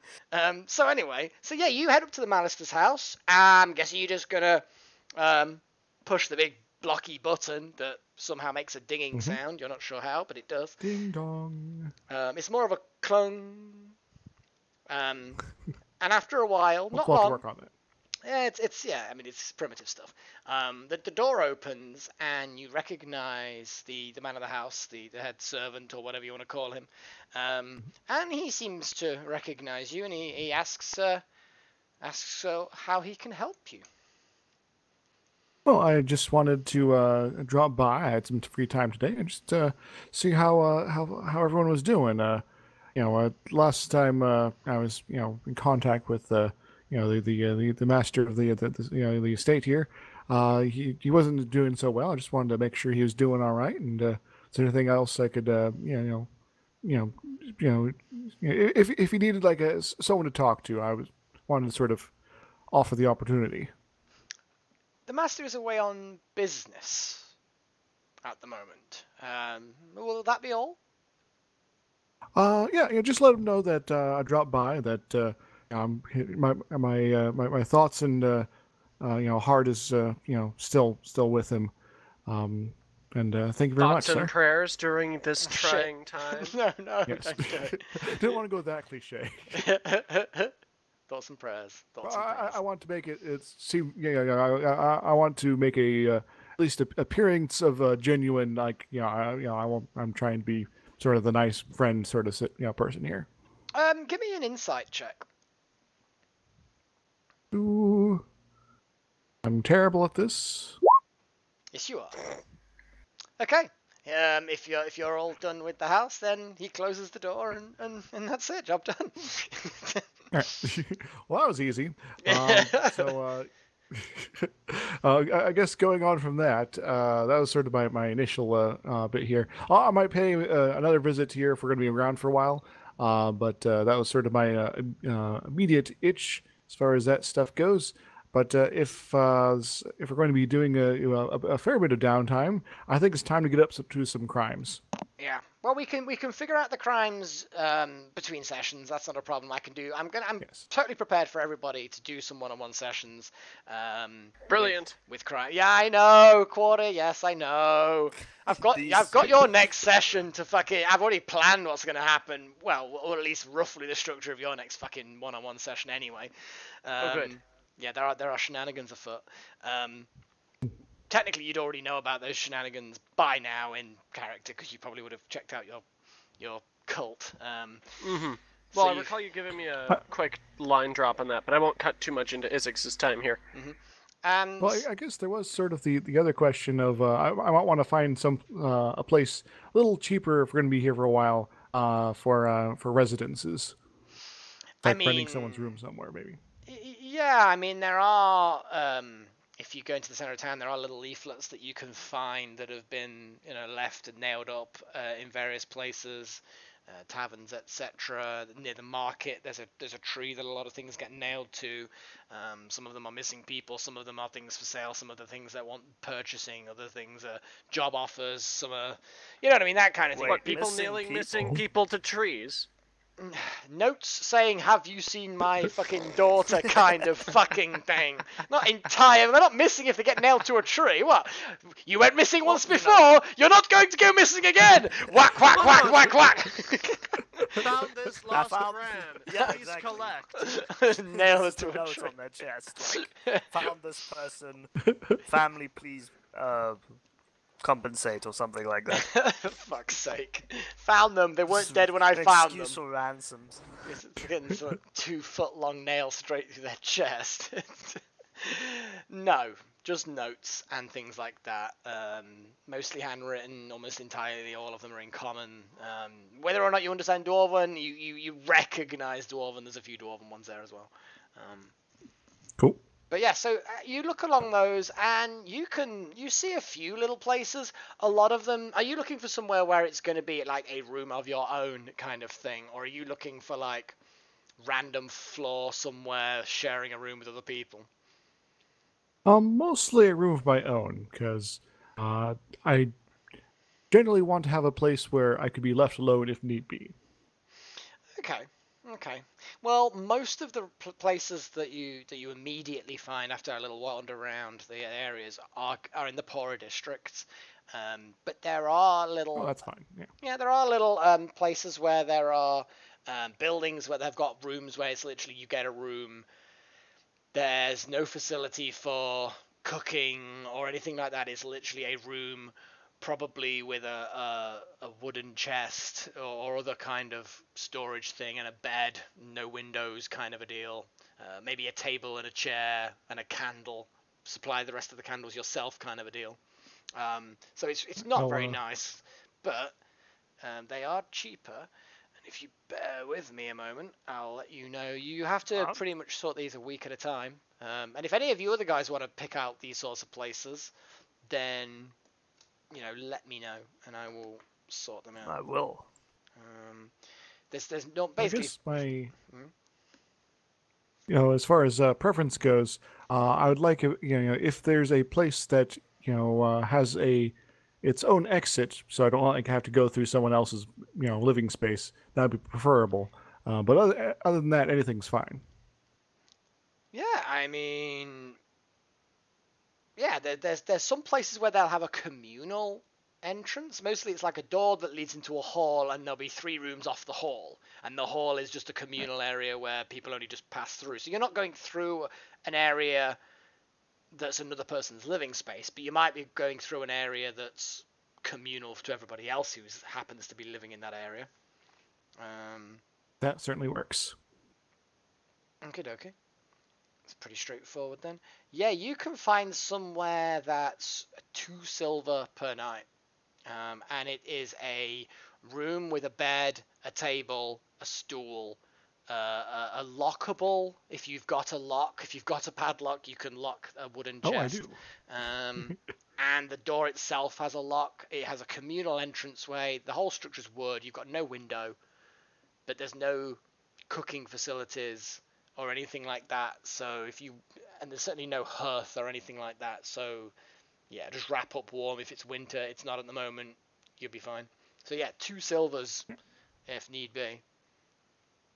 All right, then I'll get that on a weekly basis as long as we're probably here. Okay. Or unless I want a bath, then I'll go somewhere else. Yeah, so 2 silvers per night, 1 week worth of spending per time. So you want to do that? You want to pay a week now, or how do you want to do it? Yeah. I'll pay a week now, so 12 off my silver. There you go. Okay. I got myself a safe house, guys. I had a safe house before it was cool. Yeah, you've got a safe house before it was safe. Yeah, but you've got a safe house that's like in a really nice area as well. That's actually got a small area for you could do cooking, and a larger area for other things. But either way, it's true. Okay, so Orkon room. Okay, so if you've marked off the thingy for the thingy, yeah? Yep. Cool. And that was 14 silver per week. Oops. Okay, yeah. Double check my math. Yep, 14 silver per week. I've marked on the days that you paid that for. That's pretty straightforward. Where's the other thing? While I'm here, I might as well put the other thing in. Yeah, that was it. I knew it was something like that. Okay. So yeah, you've got a place. So you've paid just 1 week for now, and we'll figure out how many weeks worth you need to pay. There's still obviously the thing where you'll need to pay for food, but we can sort out that kind of thing. But you've got a place to lay low, store stuff. It's a poor area. Doesn't seem like there's too much crime. You also get the impression that there's not really that much valuable around here. So actual break-ins to places, you don't get the impression that there are that many, if any, really, because most people know that there's just people don't have anything. Obviously, you look a little bit. This is actually perfect. Yeah. You look obviously slightly out of place if you're wearing your armor anyway. But yeah, it's nobody really takes a second glance. Was there anybody else who wanted to also get a cheaper place to stay along those lines? Well, I was going to suggest if we all met up, in the tavern or whatever later this evening. I mean, we're going to be hanging around for a couple of months. It might actually be worth just seeing if it's cheaper to rent a small house for that period or something. That's what people have done. It's just we've done it individually. Well, no, bear in mind that I would say that the things that have been rented, the two houses, well, the room and the house that have been rented so far, would be big enough for two people if they're sharing a bed, but that's about as far as it goes. Actual, hiring out. I have free stay. And you just fucking free food and board, because you're a fucking cocky bastard. Okay, so we can work out some... There's a good reason for religion. To make sure dwarves get free room and board. Yeah, absolutely. We've already established the reason why this is a good thing. Right then, what I'm gonna do then, I'm gonna turn to a page. Which pages have I got? Here we go. So, obviously we want... Orkon wants to perform some crime, which I will go through with him separately, because that will be a solo thing, which we're not going to do in session. You told me about... Sorry, you told me about the new prospect that was available. If there was any other information, I don't know, but I know about that. Yeah, you know about that. I would say that most of your stuff's going to be pretty much like a one-on-one session. Sounds good. You might end up getting quite a bit done, because if there's a number of weeks where people are going to be downtimed, then who knows? I know, 15 weeks, guys. This is the best gift you guys could have given me. Obviously, some characters will be down for that, but there may be things that crop up in the meantime, which I do plan on if at some point of doing something for the four of you minus Adrik, because Me and Ty have actually been talking about it, and there's a possibility that we could push it down to maybe 11 to 12 weeks. How's that? Still fine in terms of time there. How is that, Adrik? Well, no, I was saying to Ty that it might be something that he might want to think about, but Ty's choice. I think at this point he's literally asking how. Yeah, I'm literally asking. I know he's asking how. I'm asking if there's any point of bringing it up. If Ty's going to do it or not, then it's just going to take 15 minutes. I just thought you were going to bring it up anyway. How are you planning on reducing the time from 15 weeks? Because me and Ty were talking about it, I'm going to ask for 900, even though it only cost me technically 750 to do his armor. I'm going to ask 900 to do his armor. And then pay Arvin a bit. No. Okay. Arvin pays the 750. I take 150.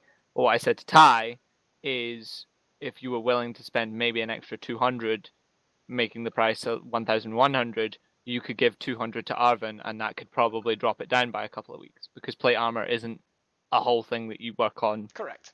At once. If you've got skilled people, skilled people can work on separate parts individually. The only reason why you can halve it with just one unskilled person is because you need to kind of watch him most of the time, and he has to always be working with you on the same piece, because he doesn't necessarily know what the fuck he's doing. But if Arvin is working on separate pieces, then if he's got the time, which he does generally have some time free. He doesn't have time right now, but that's a 7-week period. Yeah, he's bound to get some free time during that. He'll have the time after that. Because you said the reason he couldn't do my armor, because I was just willing for him to build my armor, was because he had a big load coming in. Oh yeah, absolutely. And it was going to take him about 6 weeks. That's probably the kind of thing that I'm going to go for, and obviously Daniel will go down there and help out as much as he is able. So yeah, with that's what I was saying to Ty, was you'd have to ask Mel, but I would probably reckon with an extra 200 gold pieces, that if you just solely gave 200 gold pieces to Arvin, basically buy Arvin's time. Buy Arvin's time, which in retrospectively would be in 7 weeks advance. 200 gold pieces 7 weeks in advance for a bit of time to build some things that could probably drop it down to 11 to maybe 12 weeks for the whole 2 sets of armor. I will double check it. It doesn't sound like it's going to be that much reduction, but there will be a reduction, absolutely. Yeah, I could definitely I could definitely crunch some numbers if you wanted to. Yeah, I could definitely crunch some numbers to find out how much time Arvin would be able to put in. Absolutely. Yeah. Again, we'd be giving him what 7 weeks notice, Yeah, 8 weeks notice. Ultimately, you're paying, so minus anybody who he's got prior arrangements with, which is mostly just the guard and a couple of the families that like to do various sporty things and stuff like that. Yeah, he's not got that many people who can that he has to dedicate the time to. So yeah, getting in early, he'll definitely be able to put some time. And if you're paying just like anyone else, then yeah, he's more likely to favour you anyway because it's an interesting project. He doesn't normally get to do entire suits of plate mail. I mean, it's a full plate. I mean, so yeah, he's probably quite eager. Plate mail is plate armor. It's just a different way of saying it. I think there is such thing as it's half plate in this, but plate mail is one of those things where it's slightly more segmented as far as I was aware. But either way, who cares? Semantics. I'm just trying to word it as it is in the book. That's what I said to Ty, because 200 gold pieces of Arvin working on a specific item would probably drop down quite radically, because he is experienced. He's experienced. Whereas me and Ty can be working on the other bits. Yeah. Basically, he can work on segments on his own, which is fine. He's the helmet. He's expertise. He's expertise at smithing. I'm just proficient at smithing. Yeah, absolutely. I can definitely crunch the numbers if you were prepared to be doing that. What do you think, Ty? I'm thinking that that's probably the way I'm going to go. Because 1550 I can't afford anyway. So how much? How is this splitting? So obviously you're paying what 900 to Adrik. 900 to me. 750 goes to buying the materials, so that goes to Arvin anyway because he has to buy in the materials, which is fine because we're doing my suit first. So it's got weeks for the materials to come. Yeah, that's no problem. The materials will be ready on time. Yep. Yeah. I take 150 for myself because that's the 900 pay, and then I said to Ty that would be an extra 200. I would have thought, but Ty, depending on how much money you want to put into it. I will also find out exactly how much spare time you can actually afford of his time, in the sense of how much time has he got free, because he's not. Yeah. He's not got no work, but he Well, we can talk about that. That's details we can talk about after you've crunched the numbers. Okay. And, Daniel can go down and help out. And, if we're going to have a few weeks downtime, he might as well try and learn a bit of a new skill. So he'll put in a bit of extra time as well. I can that was doing the numbers with you coming down and helping every day anyway. Yes. Yeah, I know. Basically, what it is, if you're just helping for that length of time, you will pick up enough that you're kind of halfway to getting a proficiency in armorer's tools. You won't gain any actual gameplay mechanic with half experience, but if you're willing to put in a bit extra and probably pay for a few materials to practice on kind of thing. Do you know what I mean? So that it's stuff that can then be technically thrown away, sort of, and maybe rent some time on the forge on your own. Yeah, we can work out a way that you can then basically become proficient at armory tools. There are specific rules for learning new tool proficiencies. And obviously, you can do that. Regarding to you saying that, you might do a couple of sessions in the next 5 weeks. It's like if there's a few days where Daniel wanders off with the others, then it's a few days. But yeah, it's only a few days. Yeah, absolutely. I can't imagine it'll end up being more than that. No, I wouldn't have thought so. Unless there's kind of like a shenanigans with the jungle where you have to travel for X days to get there, but it's unlikely. Oh, yeah. It's unlikely that kind of shenanigan will happen. But ultimately, yeah, who knows?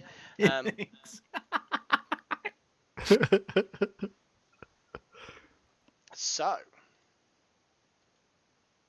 I will crunch some numbers for the armor then. I will do that out of session because I can't do that while I'm running a session because numbers. Yeah, we can talk about the requirements for what would be needed for Daniel to get the skill. And, God. I do have a question of. Okay. Is that the end of the session then? No, I'm going to carry on going. There's going to be a few other things, but yes, it will be a shorter session, definitely. Because I'm starting work on the armor. Soon as. Okay. I do want to talk. What I will do as well is Callie's. Okay, so Callie's going to be doing some stuff to do with the thing, the cult. The obviously. thing. Orkon, yes. Orkon is the crime. Niacin, what are you wanting to be doing? Well, apart from gathering fucking rat hides to make boots to earn gain the so that we can grind skill, damn it. God damn it, man. No, what I was thinking is I'm going to take a page out of Izixs books. And if it's Crime? okay... Not crime. No. What if other it's pages okay, does Izixs have? If it's okay, then I'm going to have said that I followed you around when you went up to Malister's house and then went to go buy your own house. But I didn't come into the house. Well, grounds just with sort you. of Is that FYI, okay? I would have probably for the Ballaster stuff. Yeah, you can follow along. But when I'm going out to find myself a room, I would actually be like really shifty and make it quite Hard to clear that I follow. don't want to be followed for this bit. Okay, So. all right. So at that point, I'll break off with Izzy and then start to think and realize that I also kind of don't want to be staying at the Lamp and Lodestone any longer. You're a fairly fucking rough pick kind a of tree in the individual. woods. Yeah, Yes. exactly. You're one of the few I'm- characters in this. In fact, you're the only character here that could I'm probably going to sleep go. rough and not really suffer. Yes, but what I'm going to do is I'm going to go to the edge of the Poor District and start building myself a shack. Yeah, there's plenty of space Nice. to have a shack built. Yeah, I mean, I don't know what there's materials you're gonna have to gather, but Grass. I mean, I yes. don't expect this to take a little bit of time. It's going to take a long time, and I don't have proficiency in construction. But Well, it's not. You're not trying to build a house, though. You're trying to build I a am. survival You're trying to build tent. I'm building myself an abode. A hovel. Yes. Oh, good God. Lean it against one of the Look, old the thing buildings. is, I'm used to building my own Shelters. So the way I see it, this is just another place that I need shelter from. Okay. And Shelter. you're gonna be in the the Poor great- District, so you're I'm- technically in the town. Yes. I'm not Okay. necessarily very good at it, but I do know how to build my own shelter. Yeah, absolutely. Shelter's not a problem. I mean, making something a little bit more permanent than just a few days worth of Yes. duration of lasting is going to be a little bit more, but yeah, that's not a big deal. I mean, we can. I mean, a shelter's fairly straightforward to build, to be honest. You know, getting hold of some branches, getting hold of some mud and some grass to make some wattle and daub stuff. Would you like a tent? No, I would not. Artificial, disgusting. Yeah, I know. And lo, gotta the get your great hands dirty, shanty man. town of Shadford began with one half orc. It's more or less a shanty town. I don't. I imagine it's What? already a shanty town. It is. What do pretty you much, think tents are made out of in this day and age? in D&D setting? Not mud and grass. No, it's made out Canvas. of furs. Canvas, so more it's likely. luxury. More likely it is Leather canvas. working and furs. It's I canvas. imagine it's canvas. It yeah. is canvas, yeah. Maybe dwarf tents are made from furs. No, they're made from Probably dwarf a bread. sort of waxed or oiled Dwarf- canvas. you to just keep the get a water couple off. lumps of dwarf bread and you stack them up against each other. You can tell how long a dwarf's been camping in an area as to how much of his tent's left.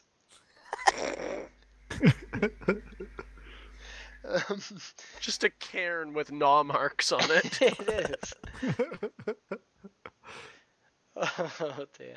No, moving on from the dwarf jokes. I mean, sure, Must you can. we? Yes, we must. Yeah, you can. I'm not even going to make you roll for it because at the end of the day, it's, Cool. I mean, you're basically getting a load of branches, mud, grass, a few other little materials here and there. You're scavenging a few areas, a few little vines and things. Yeah, people are kind of amused, but they kind of get on with their lives because you see there's plenty of other very makeshift houses. You even get a particularly rough looking guy who you're not sure exactly how old he is, but there's definitely, you get the feel that there's some orc in his bloodline. Not a half. Okay. You should put in the extra effort and try and go for the best hovel of the year award. Your My hovel reward. will have its own forge. Oh god. It burns down. You just set fire to it and it's a bonfire. There you go. It doubles as a bonfire. One-time deal. You actually, and he actually comes over and actually starts to help if you'll let him. Gathering things and absolutely. holding one particular end while you secure the other end, kind of a deal.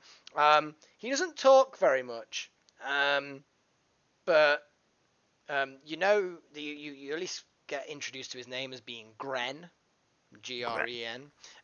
You're certain that he's got orc blood in him. Maybe like a grandparent or a great-grandparent might have been an orc. There's definitely those signs there. And he seems a pretty rough guy. He seems pretty fit and able, but he doesn't seem particularly bright. But he's friendly enough. Okay. And he happily helps you make a little hovel. Sweet.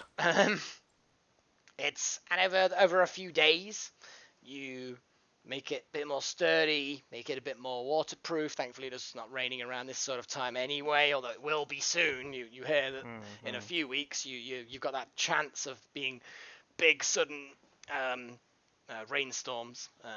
Make sure to dig a ditch around it so the runoff from the roof. Yeah, it's got a bit of a slope. Yeah, you've got a bit of a slope, so you can make a little ditch at the higher end of the hovel so that it'll drain around and not wash the thing away. And there's a few rocks and bits of brickwork and stuff like that you can jam in as part of a foundation. So yeah, you can make a kind of semi-permanent lean-to-y type thing, which you can stand up in the middle. Can't stand up anywhere else inside of it, but you can actually stand up in the middle. I'm gonna put a fire pit in the middle as well. Yeah, that's fair enough. Yeah, you could fit 3 people in here sitting around the fire pit if you want, if you don't mind your back rubbing against the back. So it's a nice enough hovel, and the guy doesn't ask for anything. You get the impression he's just happy to be doing something that's actually constructive with someone who's probably looks considerably less friendly than he does. But yeah, you get on with things pretty well. So you have a hovel. I have my own hovel. Hooray! Now, yeah. I'm gonna pull Gren aside quick and tell him that I really appreciate I really appreciate his help with everything, and then I'm gonna give him a gold coin. Oh wow, okay. He looks pretty happy about that. Jeez. He actually tries to give it you back. No, it's for you. I insist. He accepts that very you very happily. Can do with it. Ask him out for dinner. Make it romantic. He thanks you and he wanders off. Roughly toward an area where you know that there's a pub. Hey, pub. It's a cheap one. It's more of it's an open house effectively. Nice. It's not got a name. It is literally a case of it's a wooden structure that is built rather than hobbled together, but it's right on the edge of the sort of the poor district as it starts becoming like proper houses, and all kinds of poor people end up there. The ale doesn't smell very nice. Excellent. Why the hell is that excellent? I don't know.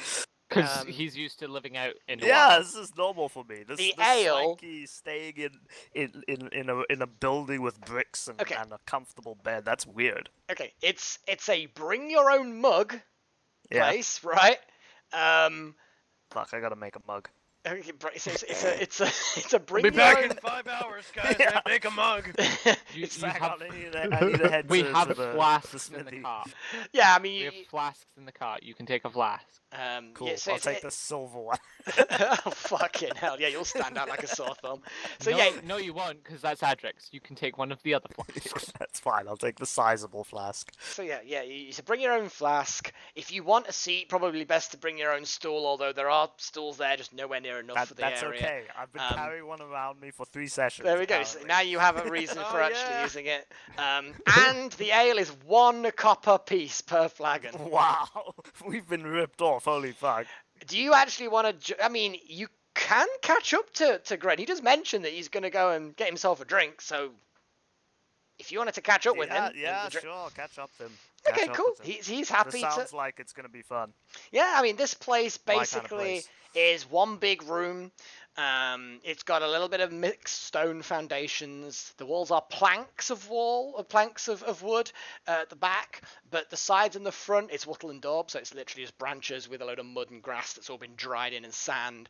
It's a pretty sturdy structure. You'd be surprised at how hard those walls get if you're not sure what wattle and daub is, but it's basically mud, sand, grass, dried in the walls. And it's like it becomes like the old-fashioned equivalent of like a plasterboard wall, like a so you could leap full body weight through this wall pretty easily. Don't, because you'll probably never be allowed back in. It's a sort of packed Cool dirt. It's a packed dirt floor. At the far end where there's a big barrel or two in there, literally there's a barrel fermenting and one that's open, and he literally just pours out of the barrel into the flasks, takes a copper piece, and the guy running it is the most swarthy dwarf you've seen in a long time. Oh my god. How little face is there inside the beard? How little face is there inside the beard? He's got a lot of scarring on his face. He's missing a good quarter of his beard because it won't grow from the scarring. It looks like the kind of scarring you get either from a fire or like boiling water or something like that. Some kind of substance is spilt on this dwarf's face. He cracks a smile. And most of his face can smile still, so that's a bonus. And yeah, he will happily pour you for a copper piece. He will happily pour you into your flask some ale, which he offers no name of himself, nor the ale, nor the establishment. It is drink. It's just drink. It smells like ale, and it tastes pretty nasty. Not like you're not retching. But there's, I mean, it's alcoholic. Okay. And it's got some other plants. It is some liquid that is alcoholic in addition. Yeah, basically. What said liquid is, no one knows. This is the sort of stuff that you drink to be drunk. You don't drink this because it's pleasant. Though it's quite a loud, noisy place. There's a lot of people chatting noisily, drinking. There's a guy that sort of stumbles out there and sort of pissing up the side of some of the outer part of the building, which is fine, doesn't go in. That's fairly normal around here, to be fair. And yeah, there's a few little torches that are there, not lit yet, because although it's getting later, it's not dark enough to light them yet. There is nothing fancy in this room. There's nothing fancy about the barrels, the swarthy dwarf. There's barrels. I'm impressed. The barrels are probably the most expensive thing in the room, except things that you're carrying, and because you're carrying some valuable things. The 78 platinum coins. And most of the things you're wearing are weapons and like all sorts of stuff. You're probably wearing more in value than everybody else combined in this establishment, including the furniture.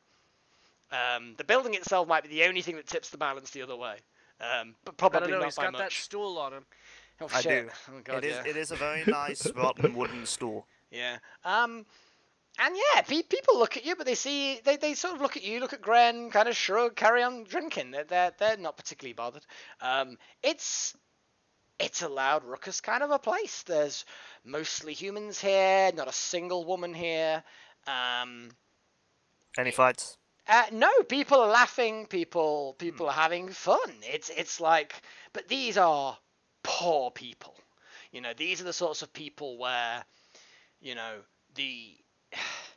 walking around without shoes and their clothes are covered in mud, kind of thing. Yeah, I mean, okay, they're not. There are a couple of dirtier individuals. Most of them are moderately clean. I mean, bear in mind that there's access to water around, so people keeping clothes clean is like the minimum amount of what would you call it? What's the word for maintaining standards? Well, it's more to do with kind of pride. It's like, you know what? If you've got nothing, then just a little bit of something, just keeping your clothes clean, is just a point of pride. It's like, you know what? I've got fuck all, but I've got clean clothes. So you know what? Today's a good fucking day. Let's go down and have a drink. You know what I mean? It's kind of like. So most of them keep themselves all right. They're a bit dirty faced. Some of them clearly, whatever they do during the day gets them covered in soot, or it gets them covered in mud, or it gets them covered in one particular case where his feet, he's got boots. He's actually probably got some pretty good boots in there, but they're covered in like, clayey kind of soil on there. So he's obviously, wherever he's been during the day, he's got muddy boots from clay or whatever, or peat or something. But yeah, you know what? They're poor people, and they are enjoying what they can of the day. So yeah, it's not you don't get any bad vibes. Cool. I'm definitely gonna mingle. Cool. Most people have already ended up in groups. Anyone who's not in a group at this point are generally just sitting in a corner on the floor half the time, drinking themselves into whatever stupor helps them sleep. They generally don't want to talk. Gren is probably about the only person who's happy to talk to you. He nods to a few people here, doesn't actually engage in conversation with anyone. And yeah, if you want to talk to Gren, you can. Sure. Have a conversation with Gren. Grab a few drinks. Anything that you any particular subject? I'll ask him first about the poor district. How he ended up here. Or has he lived his whole life here? I was born here, you see. My ma, she raised me. Good. I miss me ma, but you know, I do what I can to help out, and it's I get through the day, and yeah, never really left the district. There's no real point. Got everything I need right here. Yeah, I understand, and I empathize with that. I lost my mom too in a tragic way. He kind of clasps you on the shoulder with one hand. And you see that this guy's got some strength there. You know, he's probably all he's really got at this point. You gather is you know, he's got his physical health, and that's basically about it. It's the sort of person that if he did get injured and it didn't heal properly, then he'd be fucked because he's got very little else. He goes, sorry to hear about that. It's a shame. It's alright. Yeah. It's alright. It was a long time ago. Yeah. Well, it was a few years ago. And he goes down to he kind of finishes a mug that he's got, and he had his own mug, and it's a simple mug. It's been just carved out of wood, no handle or anything. He kind of puts it under his shoulder, in his armpit, and he gets his fingers out, and he counts on his fingers. He doesn't say anything while he's doing it, and then he holds up 9 fingers. That many years ago, I think. Right. Don't do really that much numbers. So how have you been keeping yourself since that time? Do you do work? Oh yeah, there's always someone who needs some lifting or some building, and I just keep myself busy. And if people want to give me some money, and literally at some point he got his mug refilled. It's filled. Again. It's filled now. It says, and he takes a drink. Says, and I don't mind doing a few things for free. It keeps me busy, and sometimes people like to give me some money for it. And he kind of like raises his mug to chink your mug, kind of basically to recognize the fact that you're one of those people that's actually, you know. But I don't expect anything. It's you know, better to be doing something than nothing, as my mum used to say. Indeed. I do thank you for the hard work. That's alright. Can't see you getting wet when the rains come. Yes, yeah. Having a roof over my head is better. I'm still. It wouldn't bother me either way that much, but still, it's nice to be able to keep a fire going through the night. Yeah, you thought you looked like a bit of a wild man come from the forests or whatever. And he grins and Yeah, I actually lived my whole life out in the wilds. Came into town relatively recently.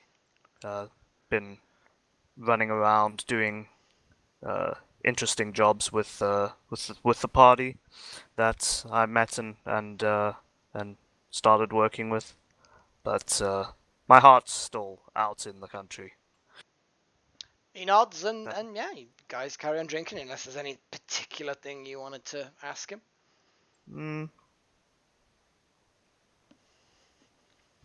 No, I think it's alright. Okay, cool. Well, then you can spend that day and you just take a few drinks. It's copper pieces. Delicious, so... disgusting beer. I'll take 3 more beers. Oh, great. Knock them off. Copper piece each, Jesus. Yep. It's so cheap. Yep. I'm gonna like buy a barrel from this place and just bring it over to the others. You won't be able to. He's got 2 barrels, that's it. Then I'll buy one off of him. He's then not for sale because he needs them to brew. He can't afford to buy more barrels. He gets 1 copper per drink. It's like, these barrels. You don't know where he got them find from. A place to buy barrels. I mean, you know, he probably gets barrels and fixes them that are broken and people are kind of just not wanting to fix or something. You don't know. Well, I'm gonna ask him to make a barrel for me. The dwarf shrugs and he can't make a barrel. Didn't you say he just fixes them? No, he could. You gather that he may very well just get broken barrels and fix them up. Right, yeah. Maybe, but fixing barrels is very different from making a barrel. That's like, you know, changing a spark plug in a car and swapping the oil out. It's very different from building a car. Yes. Okay, was there anything else you wanted to do during your downtime or whatever? I mean, I'll talk to you between now and then anyway. But if there's anything specific you wanted to prep that might involve other people present? No, the only thing I think I need to do is head to a carpenter at some point. Okay. But you're not going to need anybody else for that particular No. thing. Okay. Right.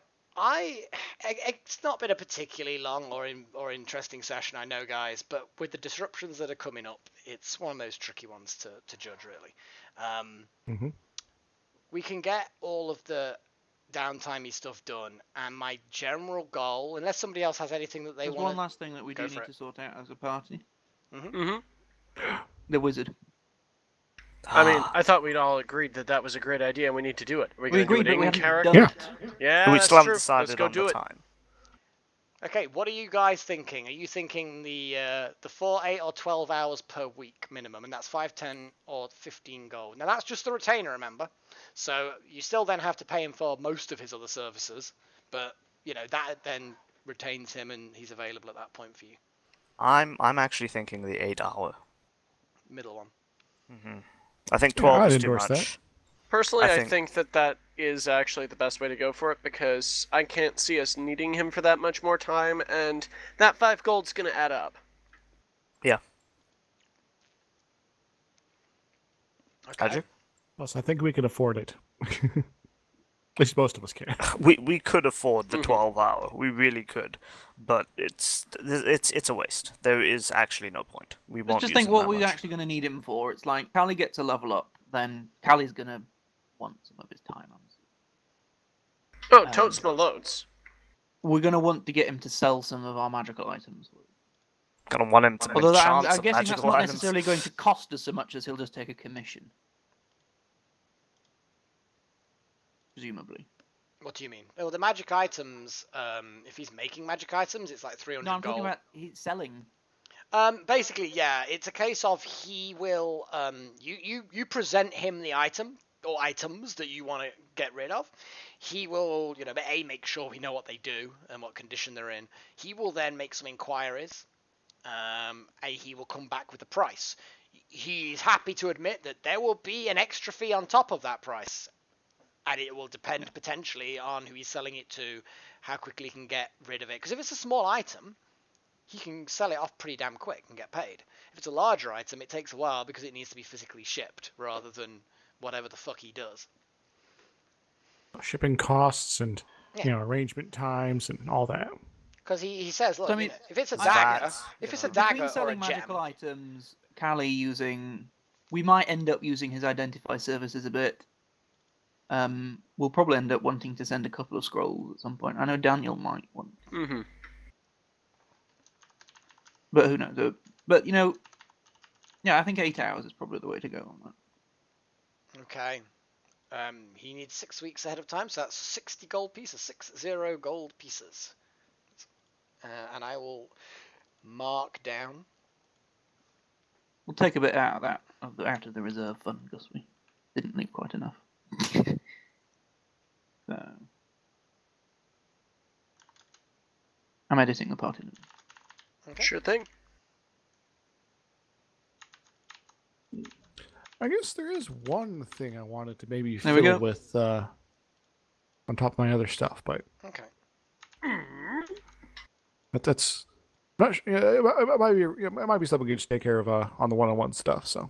Yeah, if it's not something that directly needs other play, I mean, I don't mind if there's a 2-on-1 sort of stuff that needs doing, like two of you want to go off and do something minor, but you need to work together. Then arrange times when both of you are available, and I'll come and do it. But yeah, generally speaking, anything beyond the session will be just a 1v1. There is something I want to do with Ty that's unrelated to anything we've talked about today. There's a one-on-one thing. Definitely Callie doing a one-on-one thing. Now, obviously, as he wants to do a one-on-one thing. Niacin. Yes. There is a one-on-one thing I want to do with you at some point, which is, again, nothing to do with anything that's been happening thus far. Adrik, there's nothing specifically one-on-one I need to do with you. But I think he's off doing other things anyway. Yeah. Which is fine because he'd done his bit anyway. But yes, I am going to apologise to everybody because the last two sessions have been a bit lackluster. Because they've all been kind of a bit meh and a bit short. It's not a biggie. No, it's just it is a bit awkward because obviously we all want to do something interesting. And I know this is all kind of like bookkeeping kind of thing, which is important, but you kind of just want to get it done and then go off and kill things or whatever. So, I will apologise for that, but I will have... That's kind of why I tried to hurry along the selling of the stuff.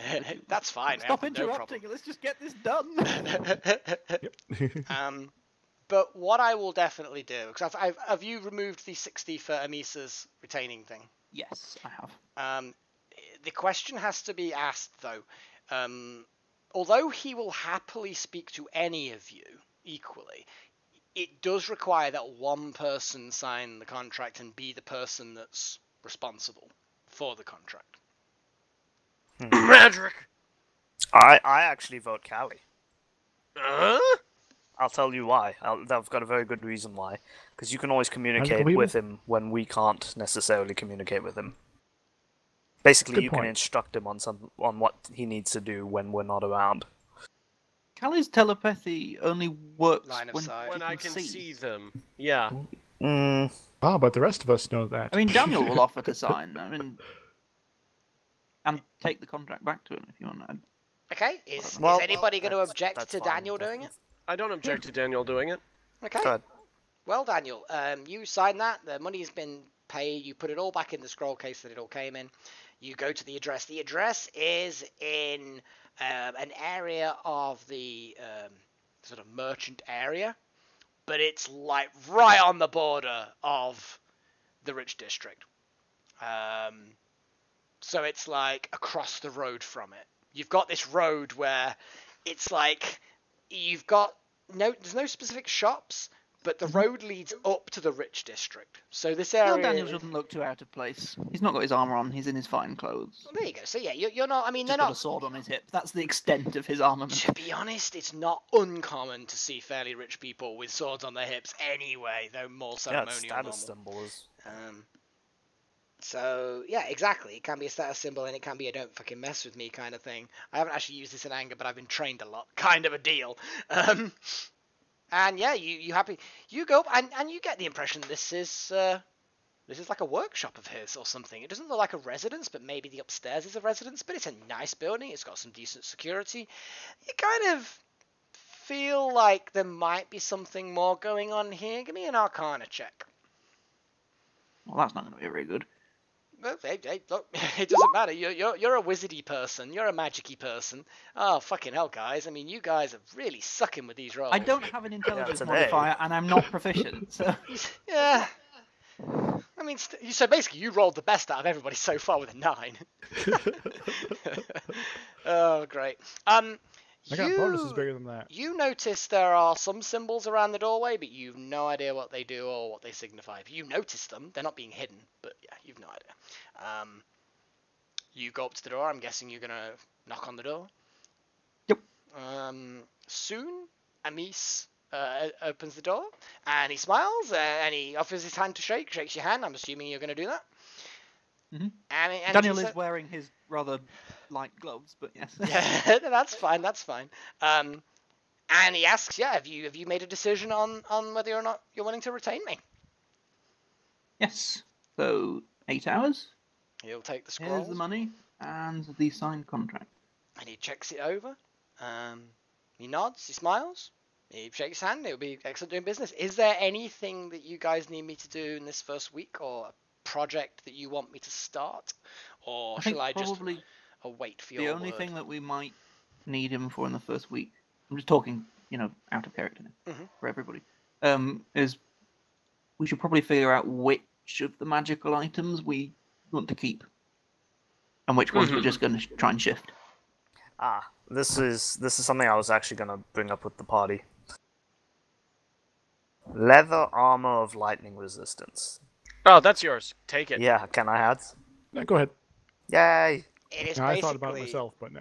Yeah, it's exactly the same as regular leather armor, except the fact that if you receive lightning damage, you take half damage from lightning. Cool. But it doesn't provide any better AC than regular leather armor, which is 11 AC. So you can call lightning on somebody next to you. You take half damage from it, regardless of a saving throw.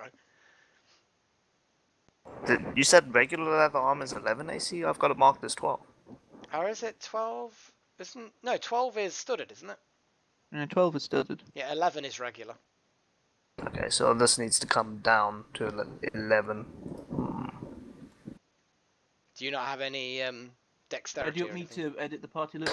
No, sorry, it is 11. It is listed as 11. Okay, I'll just modify the Yeah, just change just lightning resistance. Yeah, lightning resistant. That's it. So basically, you've got the same AC, and yeah. Right, shall I take that out of the party then, if you're taking it? Yes. Okay. And I'll sell my current leather armor at some point. Well, I mean, it's not too difficult to sell leather armor. Yeah. I'm going to assume that someone's willing to prestidigitate the smell. Because it's mostly roleplay kind of. To get rid of that. It's mostly roleplay things of Niacin stinking. So I'm not going to penalize you financially for a bit of flavor. Although to be honest, the leather armor has quite a bit of flavor right now. I would say you could easily. I'm thinking that we're probably going to want to keep the drift globe, cap of water breathing, the lantern of revealing. 1 second. They're useful. 1 second. You can easily get 8 gold pieces for the leather. So if you want to delete the regular leather armor off and take 8 gold pieces, then that's fine. Yeah, go for it, Ty. So things that I don't. Well, we're keeping the sending stone because we're waiting for a potential response from that. Yep. We don't need the wizard spellbook. Nope. We don't need the longsword of life stealing. Nope. We don't need the pike. What we're doing with the ring of mind shield? We haven't decided yet. I think we're arguing about it. But Adrik doesn't want anybody to have it. Well, he's not here to argue anything. But yeah, he's disappeared before the session ended. Well, in that case, while he's not here, could I coyly grab that?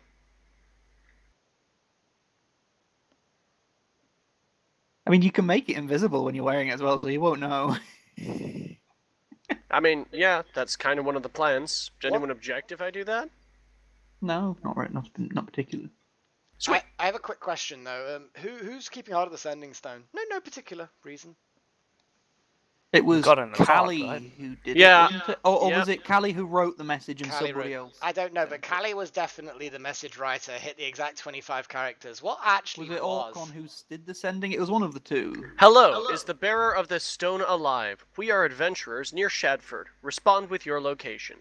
Willing to assist if you are in danger. Could you copy and paste me that again? Sorry, I don't have the original. Sorry. Yeah, I had the magic ring of what's up with this other person. You had the ring. I think Callie had the stone. Yep. Just sent it to you. The ring might actually interfere with the stone. That's true. No, because the sending spell is not a mind related thing. All it is a message sending that's a relief. thing. Yeah, it doesn't interfere. So yeah, if you give me the wording on that, or is it pasted? I sent you it in Discord. Discord, of all the places in the world. Well, I just figured it'll I always lose my chat history for TeamSpeak. Yeah, that's fair enough. Everybody does. Everybody. Actually, there's a file on your computer with all of it retained. Yeah, but it's a pain in the ass to troll through. You're God, a file on my computer for everything retained. I mean, he is. Sure. Excellent. You look at a lot of porn, just gonna say. He is a lot of porn. Did you have to bring it up? Yes, I did. Because it's that extreme. See, this is why I don't look at that file. Right then. So Callie has got what, the ring, and the sending stone. Yep. You putting the ring on? I'm debating it. If you put those in your inventory, I'm going to take them off the party list. I will. I mean, it's always nice when the DM says, "So are you putting on this magic item?" The thing is, the entire reason I got it is basically a contingency plan. I don't really want to put it on yet because I don't think that would signal the right message to interested parties. But also, I'm keeping it in correct hands. Fair enough. Right, so things that I think we want to try and look to sell are the pike, the wizard spellbook that actually has things in it, and the longsword of life stealing. And I suppose we should probably try and sell the blank spellbook, and this guy probably best knows how to. Who grabbed the drift globe again? It's just in the party loot at the moment. I mean, we might just want to leave that as like a party thing because it's pretty. Yeah, same with the cap of water breathing useful. and the lantern of revealing. Yeah. And we can, somebody can pick them up when. Basically, they're in the bag of holding in the trap chest that somebody is carrying at any given time.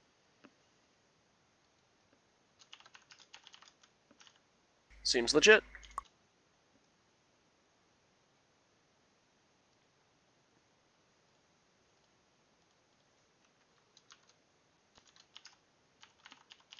I had to look up what a drift globe is. Yes, things that we would like this.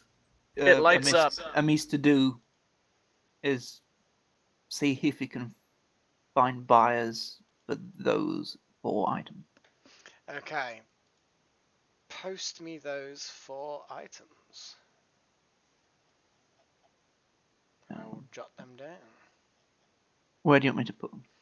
How about roll 20? Keep them on the party loot for now. The necromancy book.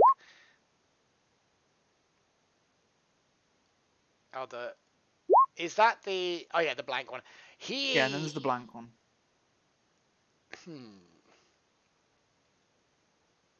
Do we really want the ink and parchment? Yeah, he's if we're getting welcome rid of to the buy book? it off us just so that nobody else has it. If that's what I don't really care. I wonder if the black spellbook is actually filled with writing. We just can't see it. It's black. It's a black spellbook. Black like the night. You see, it's ingenious. Every single page is black. Someone's written all over it with black ink, so you can't tell. The writing's only visible if you can see in ultraviolet. No. You just need dark vision. Hey, some of us have dark vision. Yeah. Then why then you should be able to read it. God damn it. So, okay. 1 second while I do. Yeah, the spellbook he's happy to take immediately. He doesn't have to find a buyer for that because, in fairness, he's always got use of spellbooks. He knows some people that like buying spellbooks. Contacts locally.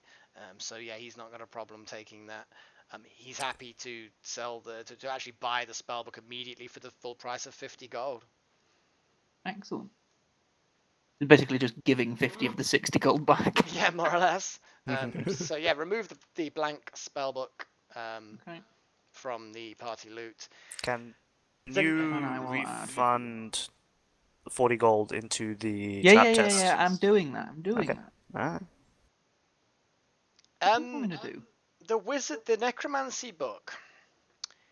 he obviously understands that it's valuable to you guys, but he would actually really rather it just be destroyed. Is it okay that he just pay you for the book as though it were blank so it can be destroyed? I'm going to say we should actually hang on to that because I'm sure Adrik.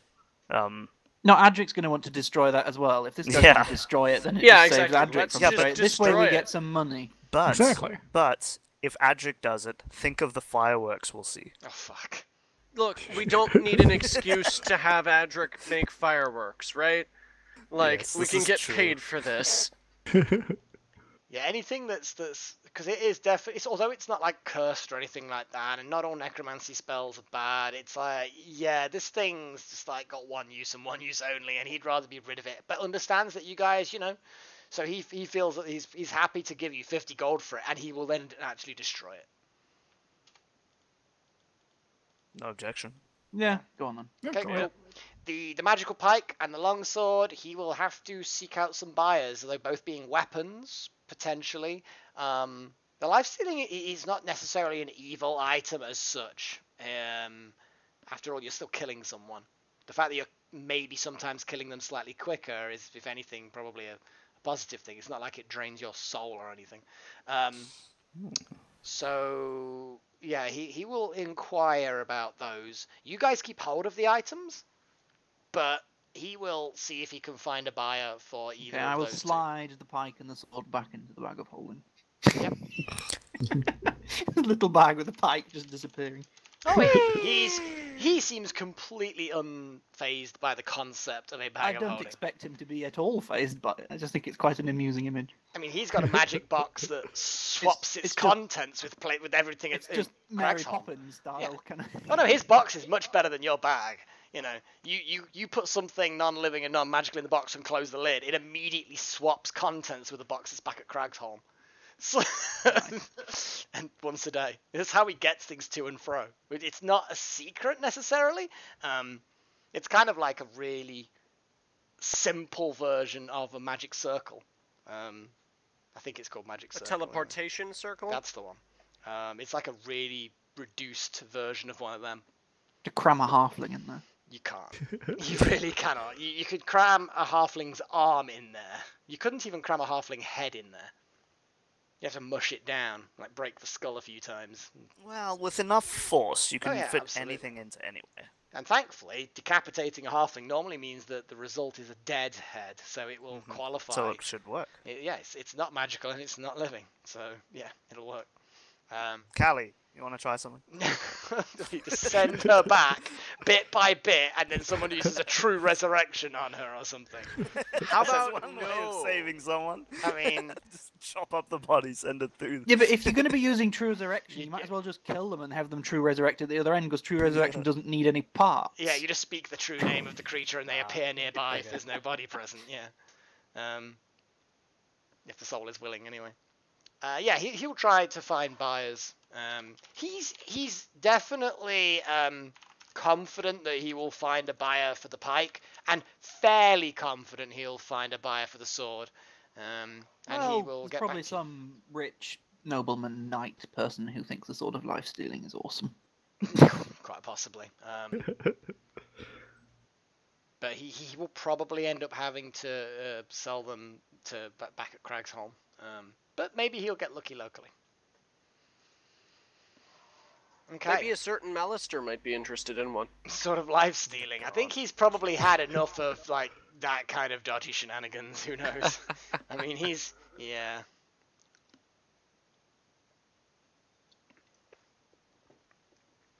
But he needs more. Doesn't matter what he wants. So, apart from trying to sell some magic items, is there anything else you wanted him to do with his time that you have now paid for, that he's then given you money back that's greater than that?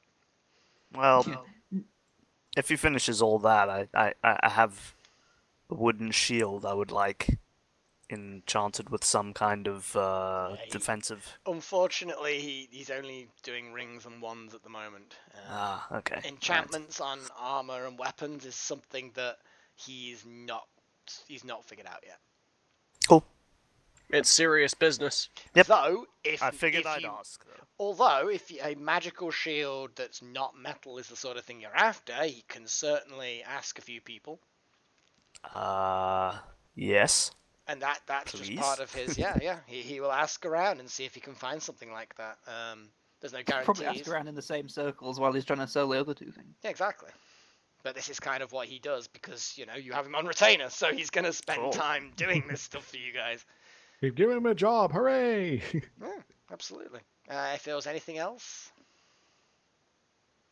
Don't think there's anything right now. Yeah, exactly. I can't really do much with him right now. Yeah, Orkon will get to thinking about how to perhaps exploit his services at some point. Oh, But, nothing right off the top of my head yet. I have an idea. See if it's possible to get another bag of holding. He will definitely be able to have a look into that. Bag of holding are actually not that uncommon. In fact, he knows someone who probably does have one. Whether or not they can get it, we'll see if there's one locally. There might be. But otherwise, he will have to have it sort of shipped in, which will take weeks. Cool. But he'll let you know how long it will take before, and how much it will be, of course, before he closes any deals, obviously. Yes, yeah. And then he has a think, because I'm guessing you're there. And he has a little bit of a think, and he says, in fact, if they do have one, then I actually do have a spare one, which I'd be willing to sell you immediately, because I don't really need it. I can afford to wait a few weeks to get the replacement. Oh, excellent. So we'll see. We'll see if he can get hold of one, because if he can't get hold of one, which is unlikely, then obviously he'll want to keep his. So yeah, he might well be able to do that. He'll ask around. Okay, I can finally experiment with crazy bag of holding inception nonsense. Oh shit, you don't want AFK 1 minute. Oh no! Trust me, you want to be careful with that. I literally just did that in another game. Yeah. So bag of holding and some kind of magical wooden shield. Magical shield that's not metal. It can basically be made of any material Yeah, okay, except yeah, non-metal. forged Okay. materials. Non-metal shield. Plastic. Unlikely. Very unlikely. It could be made of pure force. That would be awesome. Have a force shield. Yeah. I Unfortunately, mean, you'd have to make sure that you're able to feel it, otherwise it would just be a pure farce. Oh god. The farce is strong with this one. Anyway. Was there anything else you wanted from the guy? Because you keep on giving him more things to do. Yeah, well, we're paying for his time. Yeah. We're gonna use it. I want a high five. Magical things. No. Damn Nah, it. think I I'm need good. him to see if this ale is magical. No! He will. God He damn it, will. Adrik, get back to your armor. Okay, cool. So he goes away with his task to sell 2 items, to have 2 items brought in. Cool. Okay. We will see what he discovers. Now, at this point, anything else on the agenda, folks? I mean, I know what I want to do with you. And speaking of which, I've got time tonight if you want to get that out of the way. I may very well do that with you, actually, because I've got the plan. Sorry, what was that, Niacin? I said, oh my. Oh my, oh yeah, oh yeah. I think I'm good. I'm good. Okie dokie, guys. What we will do, if I check the thing, next week is definitely not on because we've got Wiz isn't here and Shade is definitely not here. But Shade is not going to be here for like 5 weeks. I apologise about that. Which is fine. Welcome back. Yes, I got pulled away very abruptly. We know. There won't be one on the July the 4th either because we've got 2 people who are not available. However, the 20th and the 27th, if Wiz is available on those 2 days, then we will have sessions on those 2 days. Now, those sessions will involve missions that aren't Adrik related, so they won't be part of the main plot line, but they will probably be part of someone's plot line. So it's going to be break Orkon out of prison. But it's a difficult one to judge as far as stuff that Adrik wouldn't want to be involved with, and therefore it won't matter if he's not involved with that kind of thing. So I will have thoughts on that. But yeah, like I say, 13th we do not have a session because we've just got too many people off. As soon as you know what days you're available with, yes. Let me know. I will update you. Yeah. And then we can determine when our next session is. I would like to get a couple of sessions in that are not Adrik related, but I would say if it's not the 20th and 27th, I mean the only ones we've got is the 20th, the 27th, and the 11th. They're the only ones until Adrik's back anyway. So we will try and make it so that we do the timing so that the armor's all done by then. And at that point, it kind of is a natural. Adrik's back with us because he's finished his armoring stuff. And I will do the numbers for that involving Daniel as well. On top of that, Mel, you'll probably have to do the numbers for it as well. But of course, my work day will be a bit of time spent at the temple in the morning, working at the blacksmith with Arvin during the day, and Daniel potentially. No, and then after mid-afternoon, then it's working on my armor with Daniel. Oh, okay. So you're only going to be doing half day per day of actual personal armor work.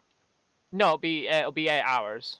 So I will take a level of exhaustion, but then I'll sleep and get the level of exhaustion off. You won't be able to just take a level, lose a level, take a level, lose a level, take a level, because otherwise there's just no point in even having the concept of exhaustion.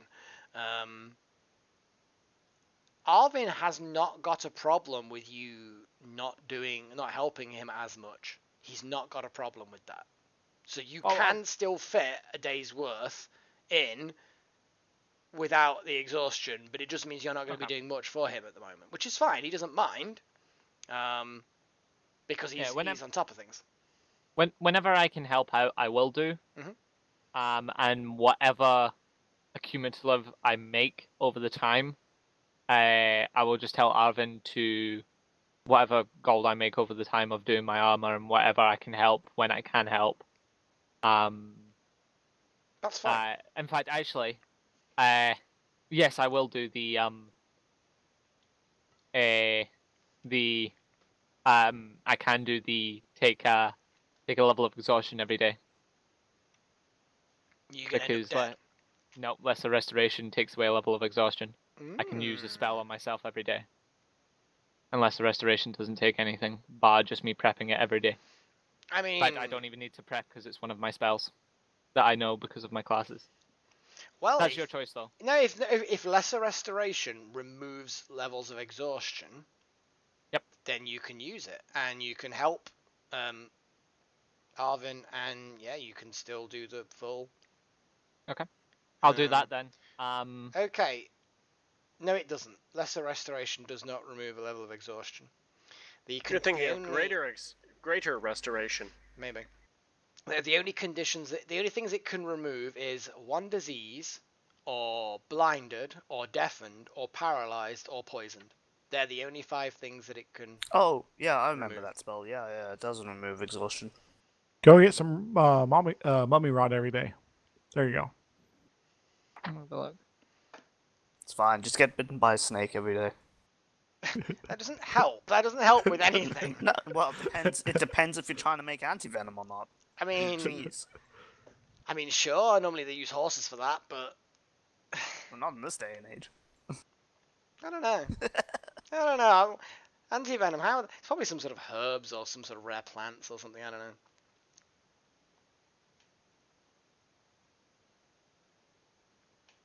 But the point is, Adrik, you can still do a full day working on your armor and the temple stuff and sleep with no exhaustion. You're just not going to be helping Arvin very much. You'll be doing the odd little thing here and there. You know, you might be like, he might be getting in late one day for some reason, and you can get the forge going, or do you know what I mean? Or hold something for him while he gives it a good fucking beating, or maybe deal with a customer or hold this in the forge while I deal with those fucking youths out there, and he fucking chases. You know what I mean? Just having you around can be useful. Exactly, that kind of thing. Whenever I can help, I will help. And you will be able to do just enough assistance and random conversation that you can use the forge to do your armor. You will have no gain or loss of money. Okay. So at this point, your money just stays the same throughout this entire process, minus what you've obviously already spent, which is irrelevant. And then Daniel will potentially help as well. And we'll see how that goes. But yeah. I will calculate the numbers and get them back to you. And I guess I will just add 150 gold to myself right now then, because it's obviously the way we're going, and my bottom the price that I will save for is 900. So I gain are you okay with that, Daniel? Yeah, it'll be 90 platinum, but yeah. Okay, yeah. So basically, you're paying the equivalent of 900 gold. In platinum, so whatever, yeah, that's fine. 90. I will put 750 in. Yep. So I gain 15 platinum then. Daniel's full plate. If we will talk about the being able to hire Arvin to speed up the process, and I will find out how much time he can dedicate to that based on other events. Yeah. I've got 33 platinum now. Jesus shit. Well, when you figure out that kind of thing, so I have a rough idea of how much downtime I'm going to... obviously, I'll talk to you about Daniel's living arrangements for that period as well. I will also be talking to Daniel about other events during this time as well.